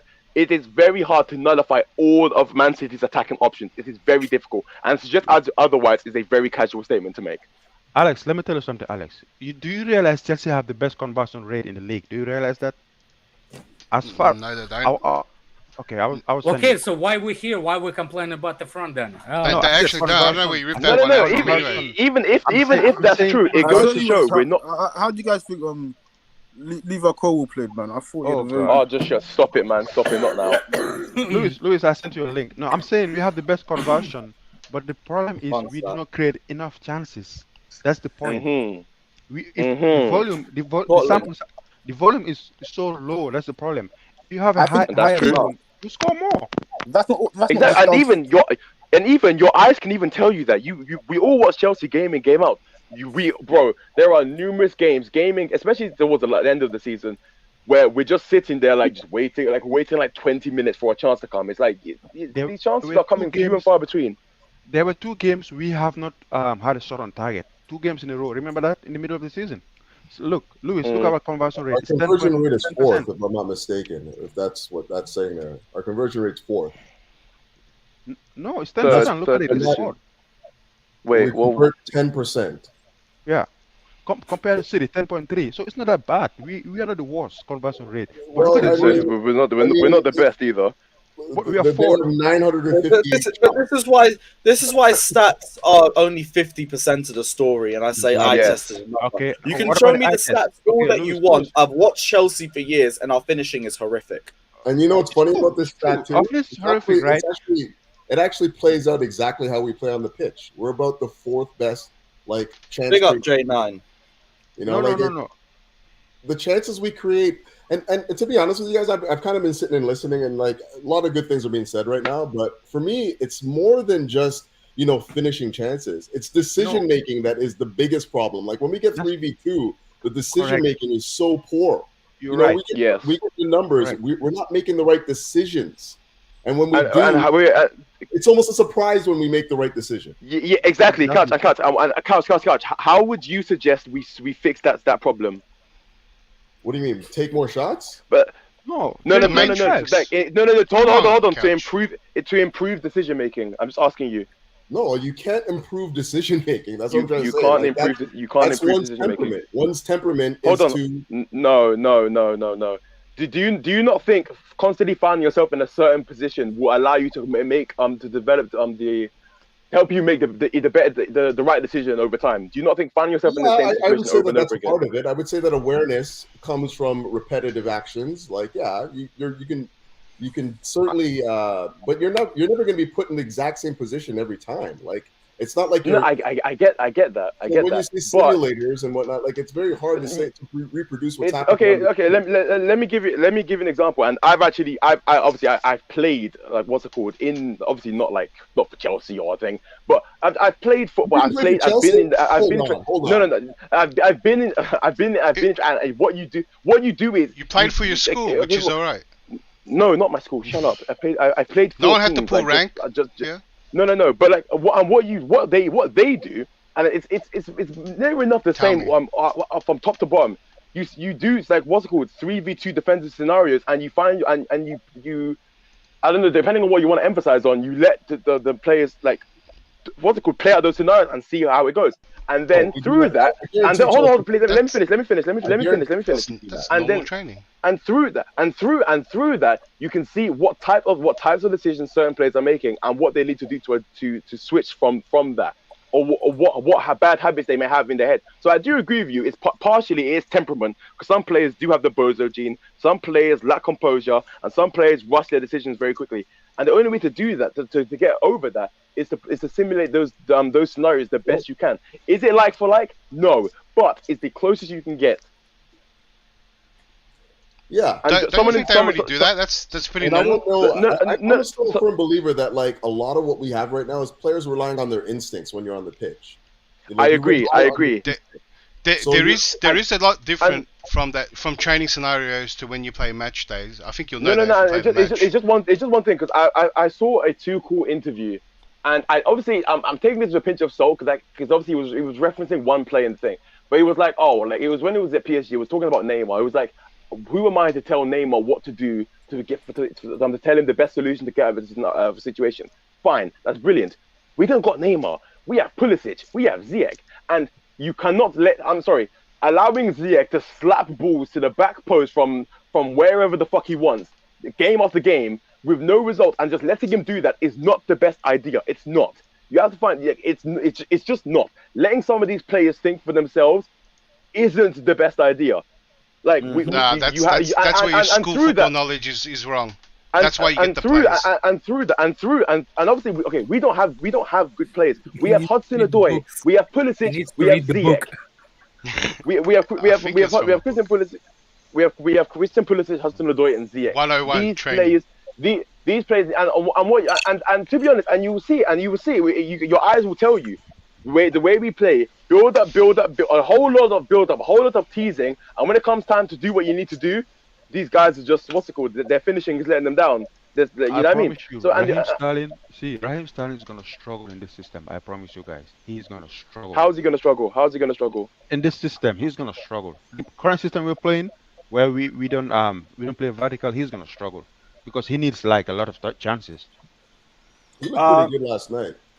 Yeah, he looked Huh? decent. Looked like one of the Yeah, better he was players. decent last night. What about his dribbling? What about his dribbling? Players Do you think 1v1. Wait Yeah. until the season start. He was decent. Wait until the season start. You'll see. The guy knows how to time his runs as well. He's not an offside merchant. Yeah, like he was the beating German men couple Yeah. brothers. left and right. So- And He his was great. finish is Yeah. slightly better. I So think, let me get this I think straight. he's The guy he's the plays best out of against all of low us. blocks all day, right? And for fun, and he's pretty good at getting tight spaces and getting in positions. But you're saying he's going to struggle.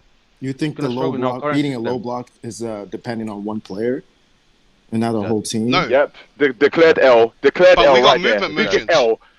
Biggest L He'll- right there. hold on Why- a second. What? He'll- Because he'll- you why just not? sat here and told What players not about to think Hazard? for themselves. Sterling What will about imp- Hazard? What about Hazard? Is he the only player?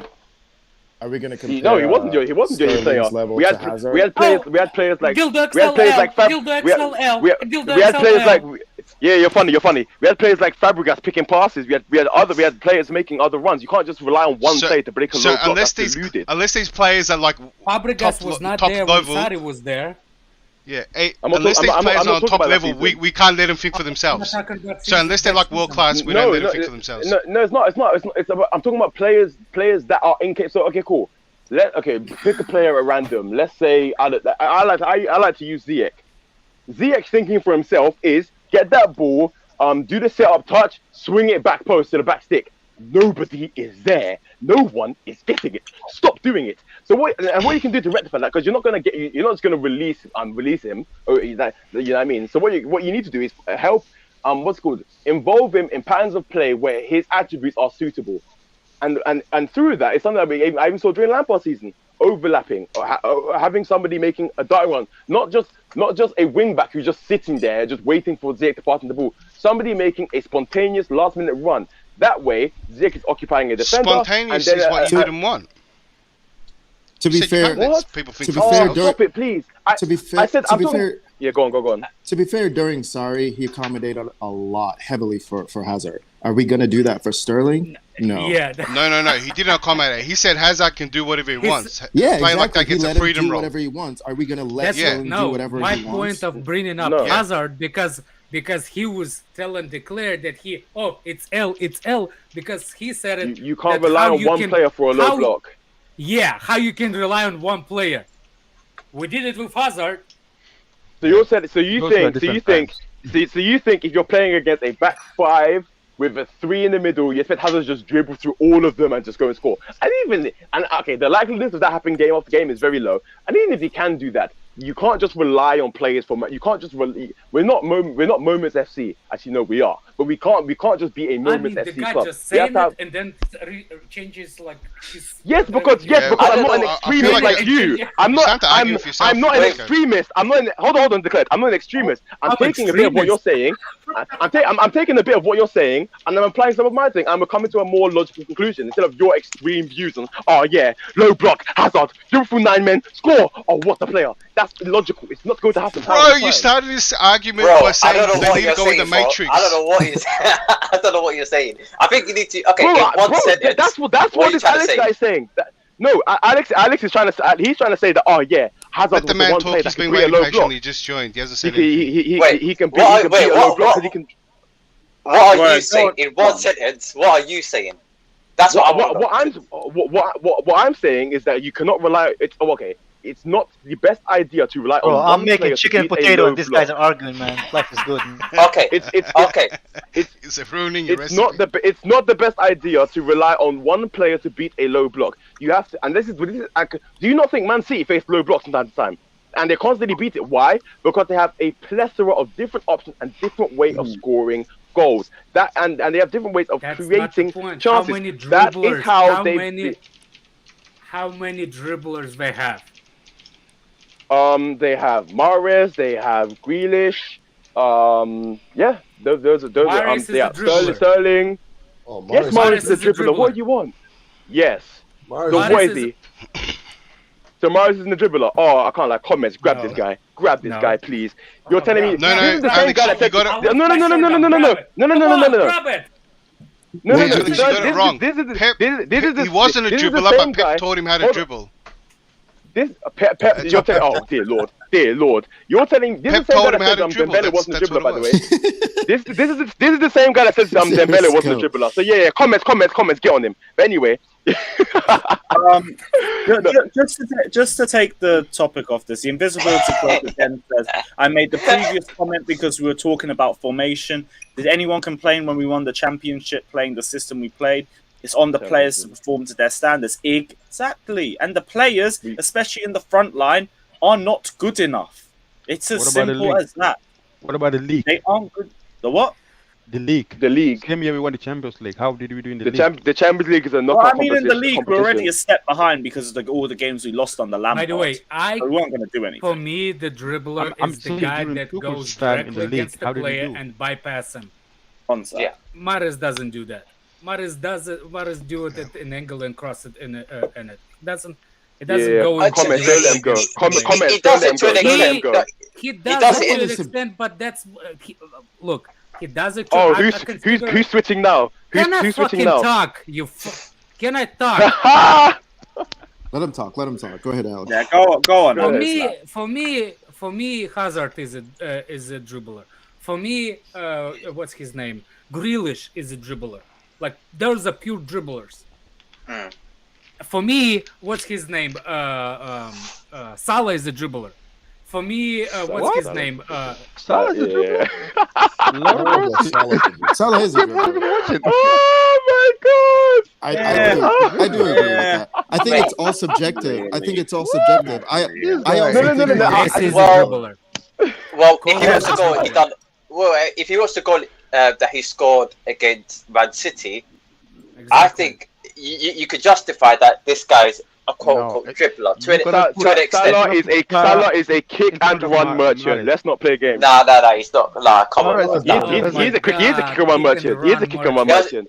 You're saying it like it's some Egyptian Theo Walcott. He's not Theo Walcott. My guy. I'll be honest. The low block more than we are, and he's a kick and runner. He is a kick and run merchant. He is a kick, bro. I was, bro. You make me laugh. No. Hold on. No. Please, guys. Oh, Alex said that, by the way, Lewis. Alex said that. Yeah, grab him. Bro. No.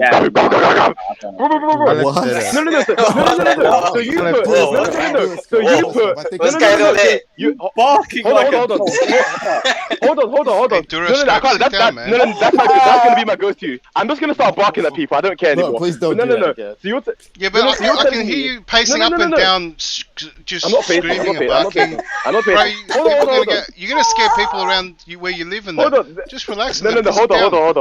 Take a seat and sit down, man. Hey, isn't it hot over there? You're gonna start overheating. Hold on. I'm sweating. Declare. Some water over here or something. No. Declare. Stop. So you put Neymar and Salah. You look at both of them and you say, oh yeah, they're both quality dribblers. Oh, help me out, lads, please. I can't think. They are because Tuchel taught Neymar and Klopp taught Salah. So obviously Tuchel taught Neymar how to dribble. Just clarify. Yeah. Oh my simulations. Gracious. He took him through the football matrix and taught him how to do it. Little boy blues note comment, please. Look at the chat, guys. They love the other one. Alex the dribbler. Previous one. That's what I mean. The dribbler. When it goes 1 versus 1, that's what I mean. If he does that, that's for me. You are moving the goalposts out. You're moving the goalposts. Wait, hold up. Let me say this. Yes, he is. I think it's subjective. Okay. Explain it for me then. What's the definition of a dribbler? I think it's different for low block. It's different for each person. You just made the goalpost really wide. Hold on. Guys, everyone manipulates the ball to beat a man. Like it's not. I agree. I think that's the easy. No, not bypass. To actual manipulation, like and create space for them. How is Mahrez not that, Alex? How is Mahrez not that? Yeah, help me out. Enlighten me. Look, no, he does the move, but instead of passing defender, he passes or shoots. Total waffling. No, it's just waffle. Basically. But me and Broly said you're waffling, lad. And also, so did Sir Thomas you little Tuchel. dog. Chihuahua. No. Where Mason Mount also called you a waffler. Yeah, no, you're getting a lot of people calling you a waffler. So I don't know if it's just us having an agenda or if you're a waffler. No, guys, guys, chill. It's not that Big deep. up Jonathan saying DMX is in the stream. Fair enough. Andrew, welcome back, man. Guys, hold on. It's not that deep. I know what Alex's thought process is coming from. He considered a dribbler someone who creates space and beats the man, like actually gets beyond the man. Please don't beat him up. Wait, no. I have a question. Alex, is Alex, is that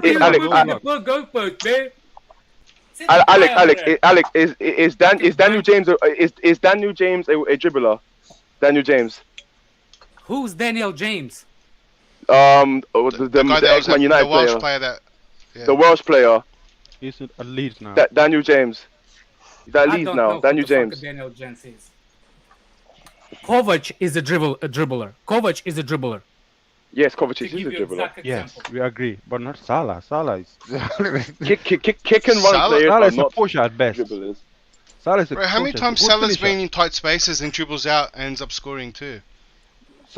Okay, that's the extent. You can say that for everyone. You can say that for everyone. Yeah. Hold on. Yeah, it's not like you can. Salah can't dribble. It's just like I wouldn't characterize his game as a dribbler. Like I've seen him dribble past. Yeah. Yeah. You know what I mean? I'll be honest. He's a very good. Well, it depends. You gotta really define what you guys are trying to say there. Maybe Salah is not a good example, but you know what I mean when I say the dribbler. Yeah. I think I know what you. I think what you mean is somebody like who just like can sprint past somebody. I think you're more looking towards the pace side of it than the actual art of dribbling. Alex, you started with a good example. Don't fucking talk to me. No, you said Grealish, right? Pisses me off with the post moving, and now he's talking to me. Okay, you started with Grealish. The post Then you went to Salah. That's a stretch. Get off my dick, you punk. Oh, thank you. Whoa. No. If Alex is angry at you, you're saying the right things. Don't worry, you're all right.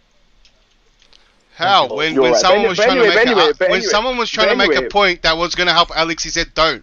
So it was all about winning, not even making a discussion here. Anyway, to bring it back to Chelsea. Well, even if we're coming up against low blocks, we just need alternative streams of goals. That's it. That's all it really comes down to. And I don't think this formation gets the best out of it because it all relies. But you haven't seen the formation. Wait, hold on. Yeah. Wait, you said formation for 2 years. Wait, you said alternative. You said alternative goals. Alternative goals to what? Alternatives like no. But no, okay. Like, I was trying to be cool with the phrasing. We need goals from different from different. We need to create different types of chances from different types of players, the same way Man City do. And I think with this formation, we do. But anyway, we need to finish our chances. We could have beat Man United twice if we had finished our chances. We could have beaten Brighton. Oh, great! Yeah, we won the match. Hey, imagine scoring the same goal. Woo! Hey, imagine scoring similar goals and someone complaining. Why are we scoring the same goals? I'm not complaining about scoring this. I'm not scoring this. That's not literally the opposite. You made a massive point of alternative avenues, man. We're not scoring. We're not putting the ball in the back of the net before anything. Hold on. Because you weren't here the last time I was here, and I spoke about us scoring the same type of goals, and that was what I was referring to one specific thing. But just in general, especially when it comes up with us, because we monopolize possession, we come up with some players, some teams decide to sit back against us, and through that we need different ways of scoring goals. Bro, we played Charlotte SC. These guys, talentless individuals, they had a very structured back four. They kept it tight, compact, and they cleared the ball whenever they got the chance, even though some of the clearances were a bit bandulu. That's all they did, and they managed to nullify our chance creation. Isn't that crazy? It's a pre-season game. Why? It doesn't matter. It doesn't matter. It doesn't matter. It doesn't matter. Do you know why? Do you know why they managed to nullify our chances? It's still a game of football. Do you know why they managed to nullify our chances? Because we're going down the same route, all the same, and time after time, it just becomes quicker to read, and you know how to defend against it. However, if you can provide different types of this is common knowledge, by the way. If you can provide different types of threats, you're more likely to score goals. And this applies in any other spectrum. Bro, somebody hit the 2x speed on the scope. Slow it down, bro. Yeah, hold on. Nice. No. Hold on. It's hard to understand you too if you're speaking so fast. I can't lie. You're moving a few lines before the. Look through the scope. Let me say this. I'll slow down. No. I'll slow down. Wait till the Arsenal hold on. game in 3 days. These games were testers for players. Bro, right? I watched us play for 2 seasons. Why do I need to wait for another Tuchel hasn't even been here for 2 seasons. And then talking about getting the best out of the system, right? we got someone, right, that was meant to fix the problems that you said, Lukaku, and he actually made us worse. So you have yet to see what you want to see. Wrong, incorrect. Literally incorrect. Lukaku is the antithesis to what I desire from a striker. The literal opposite. Because you didn't run the simulations.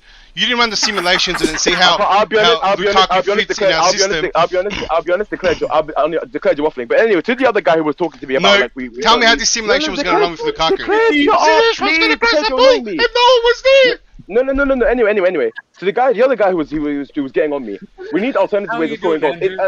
And to slow it down, what's called? You can breathe just any other analogy.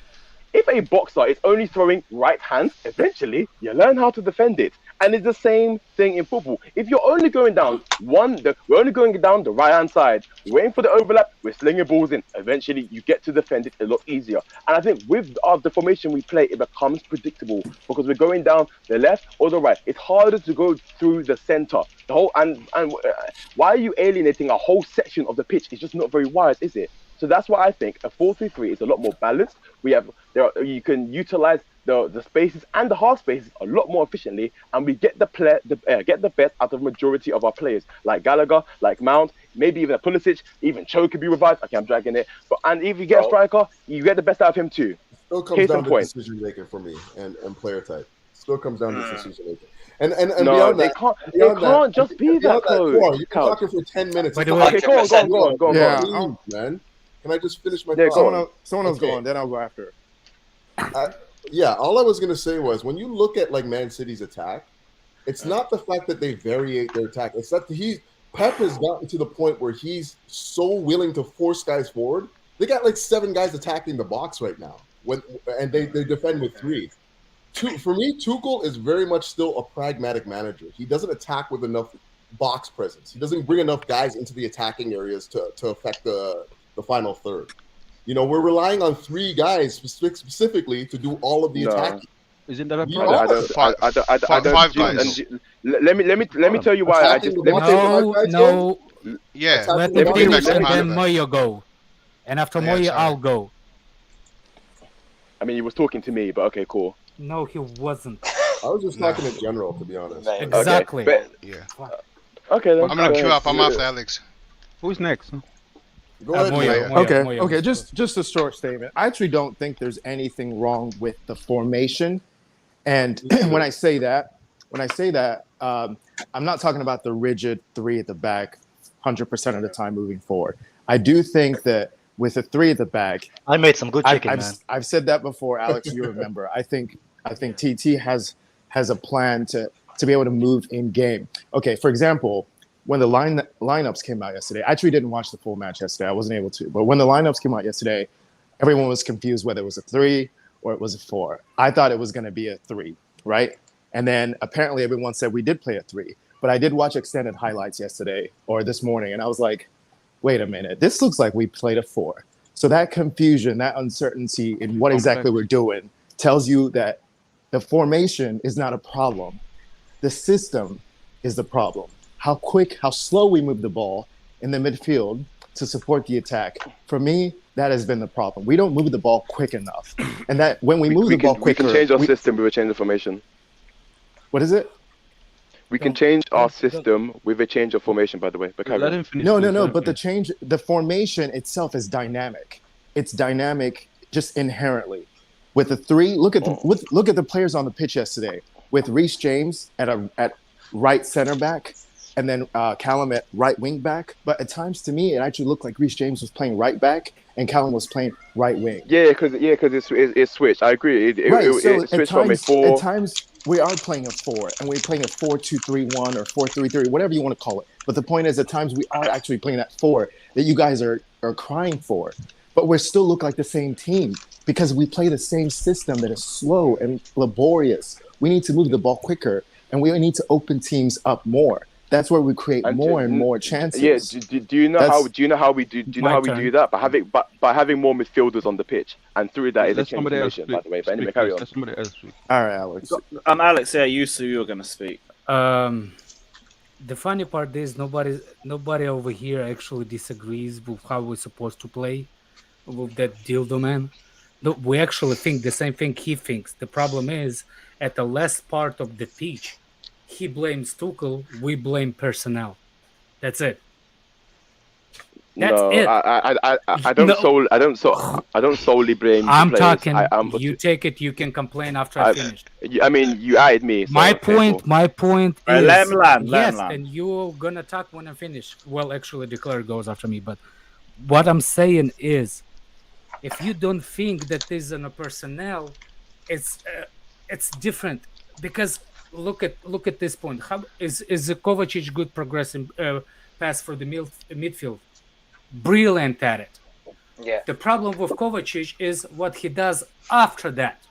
Either he passes that pass doesn't go where it's supposed to be. The guy cannot pass to save his life in the final third. Same thing, for example, with wingbacks. When Cho goes, for example, if it's not Reece James or what's his name, Chilwell or somebody else playing in that, we take the wrong decision, and it's not because of Tuchel. It's because of what's comfortable for them. Exactly. That's the reason and it becomes the personnel. Another thing is we going slow on the what you may have saying that we going slow. We have a player that dictates the tempo of the game. It's on the midfield, and I agree with that. The problem is, no matter how many times you create the chances that we have, you cannot coach them. You can't. It's the coaching stops when you become a professional. The system understanding and the position understanding, it's where you become from the professional level above. It's understanding in the system. Do people understand that when the coach, assistant coach, sits on the side and about to make a substitution, why is he pointing at the with the paper? Does anybody know where? What's the paper for? No, it is because he's saying what position where he's supposed to stay. If we go in this way, you stay over here. If we go in this way, you stay over here. In the corners, you're gonna be here. I thought it was he more doesn't coach him how to pass one-on-one. That's not his. It's it. The childhood things are over. You're a professional football player for Chelsea. He tells you where to be in specific areas. When the ball's with us, with the ball's without us. It's nothing to do with anything else. I disagree, but somebody else speak. Yeah, I wanted to answer. Yeah, can I get on the answer? Just before you say that, Jonathan says shout out to Captain America for the goal. Yeah, like small positive. He was one of the better players again from the game yesterday. Really good in terms of positioning and decision making. But yeah, go on. Who's going to speak next? Yeah, I wanted to, and Alex was saying some of the points I wanted to make too, which was good. I can see everyone's complaint and want a solution from the system, right? Because we aren't winning. We didn't do well. And if you go back to when Tuchel first came in, it's probably the best way to get the glimpse when no one was complaining. The system it's not the best on the eye, right? People are complaining that it's too slow. But what the system does, right, and how Tuchel wants to play, our build-up play is great. We can't get counted on. We got possession. We control the game. You know how many clean sheets we got when we started playing? You remember that, yeah? If we started converting some goals, everyone's opinion would change. And because we aren't scoring goals, just for that simple fact, everyone wants to change the system, Tuchel should be having simulations with him, we should change this and change that, and just because we aren't scoring goals. But give it a chance. This window's not over. There's still new personnel comes in. Once that changes, once the goal scoring part of it changes, everyone's view on how we play changes completely altogether. Because if we can just score, and it doesn't have to be a lot of goals, the way we play and control the game, right? And we had a horrid season, but think back to when the Champions League season, right? Think of that. Think of how well we did in those. Last season was makeshift. Change this, change that. Players weren't even playing the right spot. Try to accommodate for players. Players doing interviews. COVID, no rest, injuries. I don't think it's fair to judge how we played last season. And we're about to get five, probably more, 5+ new faces, and it's going to change everything. And man, let it play out before we're starting to change this that. And also, I want to add to with formations, we do have different transitions, different roles for players, and it's not set. You guys know that, and each game's a little bit different with that too. So don't think, oh yeah, we just change up 4-3-3 and everything's gonna fix itself. Can I go? Right? Can I go next, sir? Yeah. Thanks. Declare, you finished? Yeah. I'm not. How did you interrupt? I'm asking if I finished. If I can go next, finish. No. That was to everyone. No one. Okay. No one said nothing. Yeah. All right. So what I think, I agree with you. Like the window's still open and everything. Yeah, we still have hope. But the fact of the matter is, it's not only last season where we had that issue. We had that issue the season before with Lampard and with Tuchel. You know. So I think the system. Which issue exactly? Us not scoring enough goals. Why are you interrupting? Oh, that's since Sarri. Yeah, I was gonna. Okay, so so I think it's lazy to say it's because of the system. That's all of a sudden our players are gonna start converting goals instead of TikTok clicks. It's not that simple, man. Like I think we need actual attackers. More on Kai, we scored a lot under Lampard. We didn't. We just conceded more than we conceded more than we scored. Yeah, but what is a lot to you? What is a lot to you? For me, a lot is a player who scores 15 to 20 goals. That's for me a lot. 10 are you talking about individual? Are you talking about individual players or just as a whole? Individual players. I don't know. It'd be interesting to see how many goals we scored that season. Yeah, I need to look it up actually. How many scores we scored with Lampard and. It doesn't matter, Kai. As long as even if it's spread out, yeah, like. Yeah, individual doesn't score that much, but it does matter because remember what you said last time. If each person scored 15, you'll be happy. Mm-hmm. Yeah. Yeah, even if it's that. 69 goals under Frank Lampard. 69 goals. How many? 69. That's not a lot. That's how many under? How many under? What's his name? How many? I remember our highest was 103, something like that. Absolutely. Yeah, that's probably when we won the league. That's probably when we won the league. Yeah. Yeah, so there's clearly an issue there, man. Well, I think there's two ways to read that. Depending, like for the players we had, that was a lot of goals to score. We had like Tammy Abraham, Mason Mount, Willian. So that's a lot of goals to score for the players we had. But for me, that's an excuse for the players we had. If those are their numbers, then those aren't the players that we should have. You know what I mean? No, I agree with you, and I don't think some of the players we have are good enough. But what I am saying is, for the fact that these are the players we have, we can't just ignore them. So leaving these idiots to do whatever the fuck they want is not the best way to score goals. And also, you're preaching to the wrong choir, man. You're literally preaching to the wrong choir, man. Literally for 2 seasons, I wanted all these guys gone. You agree with me? Of course you do. Yeah, it's declared and Invincibility Cloak is a bit too late to send you the link. Kai wants new players. You want to reprogram players. Sorry, Luz. No. I'm just saying, DM me, I'll send you tomorrow's link. Today's link's a bit late. I want, of course I want new players, but I'm saying for the players we have, we cannot just allow them to run helter-skelter on the pitch and do whatever the fuck they want. It's just going to lead to nothing. You have the wrong impression on how it is at the high end. Hold on. And also, like, I think when you said, like, the champions, when we won the Champions League, there's a reason that we are known as a cup team. It's because we don't win enough games in the league, and we all can go back to the Alex Ferguson quote of defense wins you titles, goals win you game, or attack win you game, or whatever. But ultimately, winning the league, you need to win quite a lot of your games. You need to win at least 30+ of your games to win the league. But in this current era, and having a good defense, we were leading the league, weren't we? One stage. Somebody's calling. Yeah, in the first 10 games or whatever. But even still, eventually, what happens is we started drawing a lot of games, and we drew a hell of a lot of games last season. Both Brighton games, Burnley, because we couldn't convert our chances. Both United games we were just drawing. So many frustrating draws. Why? Because we're creating the same types of chances. Oh my God, Man United. No, it's not. No, it's not. No, No, it's not. That's completely incorrect. That's completely Okay, incorrect. okay, whatever. Disregard the United game, but even still, we still drew a lot. No, the brighter one. No, the brighter one. We had Callum Hudson-Odoi, and I remember, Callum Hudson-Odoi, I remember we had a clear-cut chance here. The pass across, and he blundered it. The pass across, and Dan Burn handballed it. That one. I'm telling you, if we had a clinical, our defense, you could argue, there's a couple of world-class players. You can create an argument. In our attack, there is nobody. No, I agree. And I was about to get onto that point because for the type of way, for the way we play and the chances we create, we do not have the type of player to to feast on the chance we're creating. The type of player that we would want, like bro, a Giroud, for the way we play, a Giroud would eat in this team, and that's why he did during on the Lampard. Because by the way, we're creating the same types of chances. By the way, not much has really changed. And I'm saying for us to go forward and eventually start challenging for league titles, it's not more so the amount of chances we're creating. It's the types. We need to vary our style of play, and I think one way to do that is change the formation. I'm not joking, bro.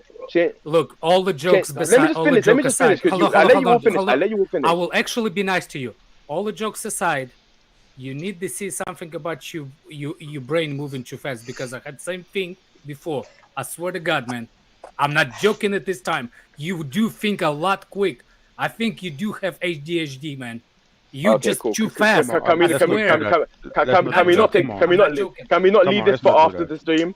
We can leave that for after the stream. I can. Anyway, I agree with you. Yeah. We can talk after. But like, what's it called? Your prescription to prescribe. But what's it called? No, I'm just trying to follow your thought process, and I'm losing it. No, I'm not taking a dig. I swear. No, I'm understanding what he's saying now. I fully grasped it. What he's saying is that we are too predictable in games, and we need to apply a lot of variations of different types of how to create, and that's why we're losing games or drawing or dropping points. It's because there's not a variety of different creative methods to score a goal. That's exactly what he's saying in a nutshell. Yeah, and that's the reason. He's saying in a million different ways, he just wants players to score goals. That's it. And we're going. Look, no, it's not. Bro, we agree. We all agree with you. It's just the way you think about how to solve the issue. We agree. I agree with him. The midfield. Everyone agrees with him. There's no one that doesn't agree. We need more midfielders on the pitch. I can say the same thing for you, and I definitely can say the same thing for you. But anyway, we need my issue is we need more midfielders on the pitch, and I think through that you get more avenues to create certain types of play. So especially, I think with a double pivot of Kante and Jorginho, it's two players that live their whole literally, bro. They see a short pass and they're taking it. That's it. And through that, and if you look at where, if you get Lewis, I don't know if you can get like a pass map up. I just don't understand. Do you understand that everything you just said about that, we all agree with you that we go sideways? I know, but nobody has brought up the fact that we need to get more midfielders. If we're playing with Kante and Jorginho or Kante and Kovacic has just tried to do. Kovacic has just tried to do the progressive passes, but his accuracy, his pass completion when he does that, it's a bit lower. But just with the formation, might change too. Are you open to that? The only option is to sling it sideways, and then let them drive. And there's a quote that you learn in academy football. Each pass dictates the next phase of play. Each pass dictates the next phase of play. If you're just passing it sideways, that's how your style of play is going to be. It's just going to be sideways, slow, mundane, boring, just dead. You know what I mean? Who disagrees with you about that? I don't understand. But nobody's saying that we need to change formations. People are saying that you're all saying that it's all on the attackers. Hold on. No. What about this one free piece? Quick, please. Yesterday, what's his name? Sterling. Actually, reason why I was impressed with him, because how central he moved and how good he did in the central position. I've always been saying the problem with Chelsea, it's how big of a distance between a midfield and a forward. That's the area we need attack. That's the problem area. And Alex. what's his name? When Mount goes there, he did good, but up to the point. He cannot do what Sterling can do and dribble. We're going back to dribble. For example, if Sterling, how he actually turns and can pass two players, I'm saying like a dribbler can have to physically go around him, so the guy will be behind him. That's what what means dribble. Sterling can do that. Nobody else on a team can do that. I agree. So I agree. That space is going to be occupied now. And go on. What I want to do now, I have a little bit better deep liner midfielder that can actually be a playmaker. Somebody from a little bit deeper than midfield in the midfield that can create. I because agree. a creation from the deep, it comes from the center backs, not from a midfield. I agree, and I want to ask you a question. You agree that you're going to disagree, but we need a player like Jorginho for the first phase of build up. He's essential, right? We can all agree. Jorginho is essential for the first phase of build up. In pre-season was when he played. Say that again. Our only 2 good halves in pre-season were when he was on the pitch. Other than that, there we go. There we go. And he's imperative. We can all agree. I think all 10 of us agree, bar Jester, even though he's not here, that Kovacic is essential to our style of play, especially for getting pressed. We all agree with that, right? Exactly. Yes, 100%. Yes. I wouldn't say. I wouldn't say no. No, I wouldn't say he's. I wouldn't say no. I wouldn't say Kovacic is clean. You don't think Kovacic is essential? No, actually, you gotta look at both of them. You gotta look at the double pivot. You gotta look both of them. If they're essential to each other, you have to judge them how they play together. For example, Jorginho and what's his name, and Kounde, better, for example, than Kounde and Kovacic. Yeah. Because you see what I'm saying? No, I agree. So I agree. The partnership matters. You gotta judge by pair. Yeah, I agree. But here's the thing. Hold on. Let me just finish this and then you can go. We've all agreed unilaterally, unequivocally, that those two are essential. But also, Alex, you said we need a midfielder to be able to find passes that allow players like Sterling to find themselves in position where they're one-on-one with the keeper. So instead of chopping and changing and trying and modeling up the double pivot, we can add another midfielder who is capable of doing these things and therefore can provide us another stream of goals. Another stream of chances to create those goals. Give me 1 minute to explain the point, please, and I'll explain. Can I explain it? Go on. Please. Alex, let me go after you. Yeah, you guys go, and then I gotta go through the super chats. Look. So, for example, of three players up front, right? What I told you about the problem area is when when Sterling moves to the middle, right? When Sterling moves into the middle, like where's number 10, and let Kai Havertz be up top, he pulls the defender with him. He literally pulls. Defender covers him because defenders has to follow the forwards. And if what's his name? If Sterling's gonna play up top, he will pull the defender with him. Andrew, you're on the phone. What I'm saying is, when Sterling goes in, he pulls the defender with him. Why I want a deep midfielder playmaker, it's to use that space behind them. That's open now. The place over them, it's open. So the playmaker can pass it into the sideways for somebody to run, for a wing back. That's why Chelsea is dependent on the wing back. That's what I'm trying to tell you. Our system. If he does not follow if the defender does not follow Sterling, pass it to Sterling, as Sterling turns around and becomes threat from the middle. And I agree, and I think a change of formation. Hold on, I just want to say a change of formation benefits a lot more than just our midfielder attack. Even though I personally, I'm not the biggest fan of Chilwell as the left wing back. Formation. I know, but okay, cool. So, okay, through our system and our formation, Chilwell is the left wing back, and through that he pushes up a lot higher. I'm not as big a fan of him in those positions. I'm sorry, I'm just not. I think he's a lot better just as a left back. So he would benefit as a result. Some people have issues about some people are wary about Reece James' injury concerns about him going up and down and the effect it may have on his body. I don't think he has the body type to be a right wing back anyway. That's just me. So him being a right back also inclining to defend a lot more and that's his best attribute. That would bring the best out of him. Oh shit. That would bring the best out of him. And through that, what's it called? We and just naturally, just bringing an extra midfielder on the pitch allows us to create a whole new stream of different types of chances. So as well, so we can keep doing the pass across thing, passing it sideways, and all that. But also, Depends on who that midfielder is. Okay, cool. Yes, and I agree with that, and I think that's where ultimately, and I think that's the key area for probably next season, where we next transfer window, where we need to focus our energy, especially when it comes to transfer signings. So I'm all for the centre backs and the what's it called, and the forwards this transfer window, but next summer window it has to be a change formation and a change of midfielders. I think ultimately probably all of them need to go because as why much as change of formation though?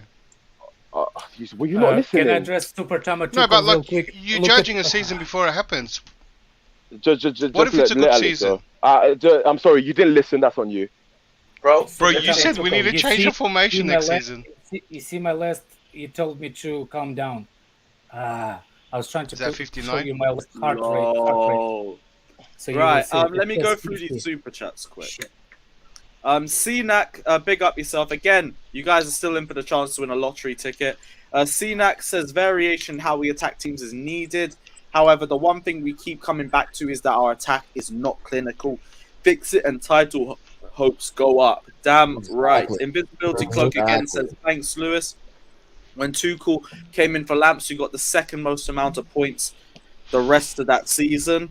Oh, yeah, I know what you're talking about. The points tally from when Tuchel joined. Also, we won the Champions League. I don't think anyone can say Tuchel is the problem. We can have questions about where he prioritizes strengthening the squad. But in terms of the manager, like, I don't think he's under too much pressure. He'll be under some, but that's about it. CNAC again says Real Madrid is a perfect example of how clinical finishing goes a long way to result. We drew so many games because we missed so many half and clear chances. Yes, I can just go backwards on all the games that we drop points in, and every game there is 2 or 3 terrible, not even half chances, terrible finishes. Preach. That's what I'm saying. That's my problem. Go ahead. Where did C1 go, man? C1's out? Yeah. I can't even believe what some of the stuff I was hearing, man. Like, Scott, go for it, bro. What are you saying? Like this idea that we need to change the system is nonsense. First of all, we need to change the formation. It doesn't fix anything. Like, who are you going to... I'm talking about our current team now. Who are you going to bring in to be that extra midfielder? Mount? Because I'll tell you now, what you've just asked for from the midfielder, Mount ain't doing that. Mount's giving you energy. Hold on, Scott. I think Mount did this. Mount did exactly yesterday when he was. He will not do it consistently. He won't do it consistently. He just won't. I watched 2 pre-games. I watched him doing in the 2 preseason games, and those passes to JFK was impressive. Oh, again, it's like the 1 or 2 passes, but again, I'm saying consistently. I'm saying he's not going to do it consistently. Okay. And that's the thing is like, and if we're not getting consistency out of it, then what's the point? And then if the answer is then, okay, we go 4-2-3-1 and put another attacker in, we just get another one of these shit attackers to go up front. Are people on this panel really telling me they watched the game yesterday, they watched that first half and have come to the conclusion that it's not on our attackers? Are people genuinely seriously telling me that? Exactly. They saw Jorginho put Batshuayi 1-on-1 with the keeper, and my man put his foot on the ball and stopped. 5 minutes earlier. They have decided that it's the midfield's fault and Tuchel's fault. Respectfully, no. 5 minutes earlier. 5 minutes earlier, he decided to take a shot on the left foot when he should have passed it. And then, after that, he was cutting on the right foot. We can talk about midfield. No. We can talk about Tuchel. We can talk about whatever. Number one, with Tuchel, if people had done their research on him and looked into him, go and watch the interview. I will say this time and time again because this keeps getting brought up. Go and watch the interview he did with Rio Ferdinand when he was PSG manager. He is not like a Pep or a Ten Hag where he's going to meticulously, put a million sort of patterns in play in the final third for people to just repetitively do. He is going to build a platform for the attackers to have freedom to what they want to do. Then on the attackers, that's the same interview I brought up. If these attackers aren't good enough, it doesn't matter what platform you give to them. If you give them whatever platform you give to them, if these attackers aren't good enough, doesn't matter what platform you give to them. So that's on these attackers. That's why for me, I'm annoyed we missed out on Jesus because he's like for the lack of goals. He's don't get me started. Yeah. Go and look at not Jesus. No.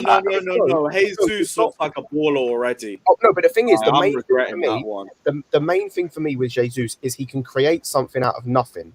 The main thing that he can do is create something out of nothing, and we need that from our attackers. That's why I wanted Dembele or Rafinha. Create something out of nothing. It's the same reason Sterling was doing this last night. Create something out of nothing. You're like Ziyech can do it, but we haven't seen it consistently enough.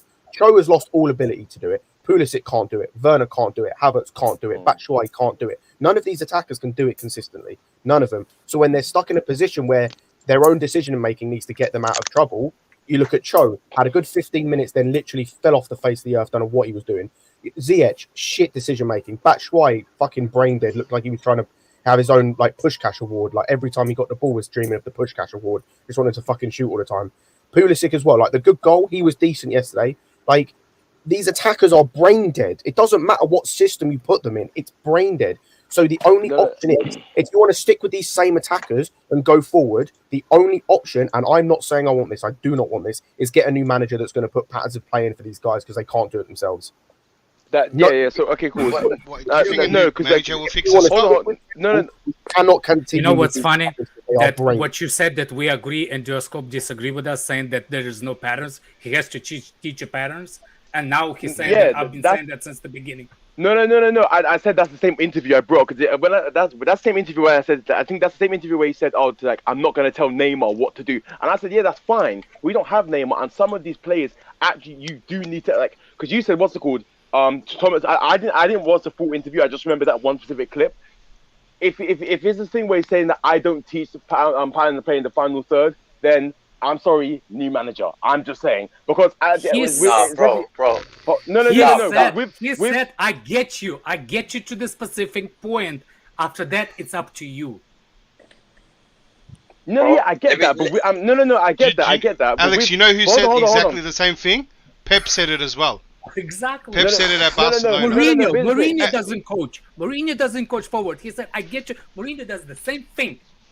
Well, he coaches like his breaks, his counter attacks, and where players run. But anyway, that's fine. But no. What I'm talking about is like if I just said Pep said the same quote. Whatever. No. He doesn't have a matrix simulator. Was it? It's not about. Just shut up. When it comes that's what he's saying. We need. Hold on. For the Tuchel's have been there for a while, and I think to not at least attempt with some of these attackers to try and just to see what scenarios like that they can get the best out of them and try to mold your play to initiate those scenarios. I think it's I don't know. I just think you should at least try and get these players into positions where they can best use their attributes. Well, let me say one thing. Scott. Well, I don't know what the guy at the top was to say. What name is going? Let me say one thing. Yeah, we don't need more midfielders. That's basically, you know what that is? That's relocated shit. Yeah, you can't polish it, so you can't relocate it either. Putting an extra midfielder is relocating. Bro, that's like taking a poo out of the toilet, yeah, and put it in the kitchen, bro. You can't relocate it. You need to clean it, bro. That's what I'm saying. You need to get better midfielders. You need to get better finishers. No, I agree. Hold on, bro. You can't relocate shit. Hold on, relax. If your solution is just buy a whole new team, then if that's what you want to do, that's what you want to do. Bro, we don't need to buy a new team. We need to buy one. We need to buy one player. Relax. Hold on. We just need new attackers. No. When I talked about with the extra midfielder, I said we need an extra midfielder so we can with a specific attribute so we can create the types of chances that we were talking about when we were referencing the Sterling chance. Now, if we're talking about what's it called, clinicality, then I mean that's all when it's not with the type of attackers we have, it's not going to work. That's why I said a player like a Giroud, despite if not for his lack of mobility, he would have been so good in this team. But he has a lack of mobility, so Tuchel didn't use him when he had the chance, when he had him. If you get what I'm trying to say. And if you're talking about, that's why obviously it's idealistic. We're playing like a Haaland would have done brilliant in this team. But I'm saying for the attackers we have, it's not enough. Like we have Havertz to try and turn Havertz into Haaland. It's just not going to happen. Do you know what I mean? But what about Haaland into Havertz? What? You think Haaland into Havertz? So you're telling me if we brought Haaland into our team, he would turn into Kai Havertz? His finishing. Yeah. It's about finishing. I think he can be closer to what Kai Havertz wants to be. What? You're confusing me. You're confusing me. So you're saying that his finishing and his movement will diminish at Havertz level. What we want out of Kai Havertz, I think that's what is Haaland can become quicker than Kai Havertz. You see what I'm saying? It's easier to make a striker, young striker, to do the runs and things that coach can teach you runs. Techniques, it's the things that he cannot teach you. The runs, he can tell you where to go or where to be. That's what he can do. But the techniques, the touch, the layup, the turns, you cannot teach. That was done in preschool. What I'm saying is Haaland, you can teach Haaland to be more movable up top than, for example, Kai Havertz to be more clinical. Does that make sense? Haaland has brilliant movement in the box. Last night, the other thing about Havertz that annoys me about last night, and it's the only positive from Batshuayi's performance in the first half I can put on, is at least like Batshuayi, like he asks for the ball, he demands the ball in attacking areas. That's the one thing that pisses me off about Havertz, especially last night, and it's why he doesn't get a lot of opportunities. He doesn't demand the ball. He never demands the ball with his back. That was the same issue with Lukaku too. He was on the field, but he wasn't demanding it. Like Lukaku did from time to time. I think Lukaku did demand the ball. They just didn't pass the ball. Lukaku did it when for example, Lukaku did it when we're at our back line and he was open for the run. Nobody see. No. Even in the final third, there were numerous occasions where Havertz didn't pass to him. But the thing with Havertz is he like basically never does it. It annoys me, and it's why he doesn't get the ball as often. Because most of the time when he does demand it is in wide areas. When you look at him when he's playing centrally, there's so little times I see him actually like even in positions. Scott, do you know why he does that? Scott, do you want to know why he does that? Demand the ball, like. Do you know why he doesn't do that? He doesn't do that because he's not an out-and-out striker. He's not comfortable in those situations. I'm sorry, but he's played there. He played there for at least half a season at Leverkusen. He's played there multiple times for Germany under two different managers. I don't think and he's played there for now. Even at Leverkusen, he played on the right as well. He played a lot on the right as well, and he was a lot more comfortable there. What I mean is, like, he has had ample opportunity to learn how to do that. And again, that goes back to what Alex said. That type of thing of demanding the ball, you can try and coach it, but that's got to be an inner player. They've got to exactly. Yeah, you can't. In 2 years, you're not going to turn Havertz into an out-and-out striker with the mentality of the striker. That's not my point. It's you can't teach that type of thing where he just wants to demand the ball, and you can't teach that, and that's what's going to get him in trouble. Like regardless, you can teach him to be clinical, you can teach him to make runs, you can teach him all this shit. If he is not going to get in positions where he's going to demand the ball and be like, give me the ball now, I am going to beat this player that's on my back, or I'm going to create something here. You can't teach that. That's got to be in him. You can do your best. Scott, you're describing the instincts of a striker. Exactly what I said 20, 30, last few minutes, I got to wrap up. All good. All I'm saying is it's decision making in the final third is the biggest problem with this team. Obviously, clinical. We have to be more clinical, but it's not. You're not going to be able to coach people to think the game a certain way. Clinical. You know what I mean? Like technique. Your instincts on the pitch are a big part of it, right? And we don't have people that are natural playmakers in the side right now. Simple. I agree. That's true. But here's the thing. I think. Well, I was expecting you to tell coach. No, what do you mean? You just put the ball and you get it in the net repeatedly over time, and they're going to get clinical. Relax. Too much energy. Who's going to stop barking again? Who's got too much energy? Me or you? You've been buzzing. You've been buzzing this whole stream. You've been under the influence this whole stream. Your lips haven't stopped. Bro, you're overheating. I'm concerned for you, bro. And you still got it going. You're buzzing, mate. You buzzed. Declared. The part where I agreed was about when he brought up a playmaker. Hold on, give me a You second. literally barked. Go away. What's it called? Havertz is not a playmaker. Mount is not a playmaker. We don't have a playmaker. So that when he said we need like a playmaker, I agree with that. But we don't have. That's not what I'm talking about. We're talking about for the chances that we create. For the amount of chances that we create, they all seem to be quite similar. And the players that feast off of those, to be honest, I think Pulisic, like, for the chance that we create, the pass across is low on the floor into the box.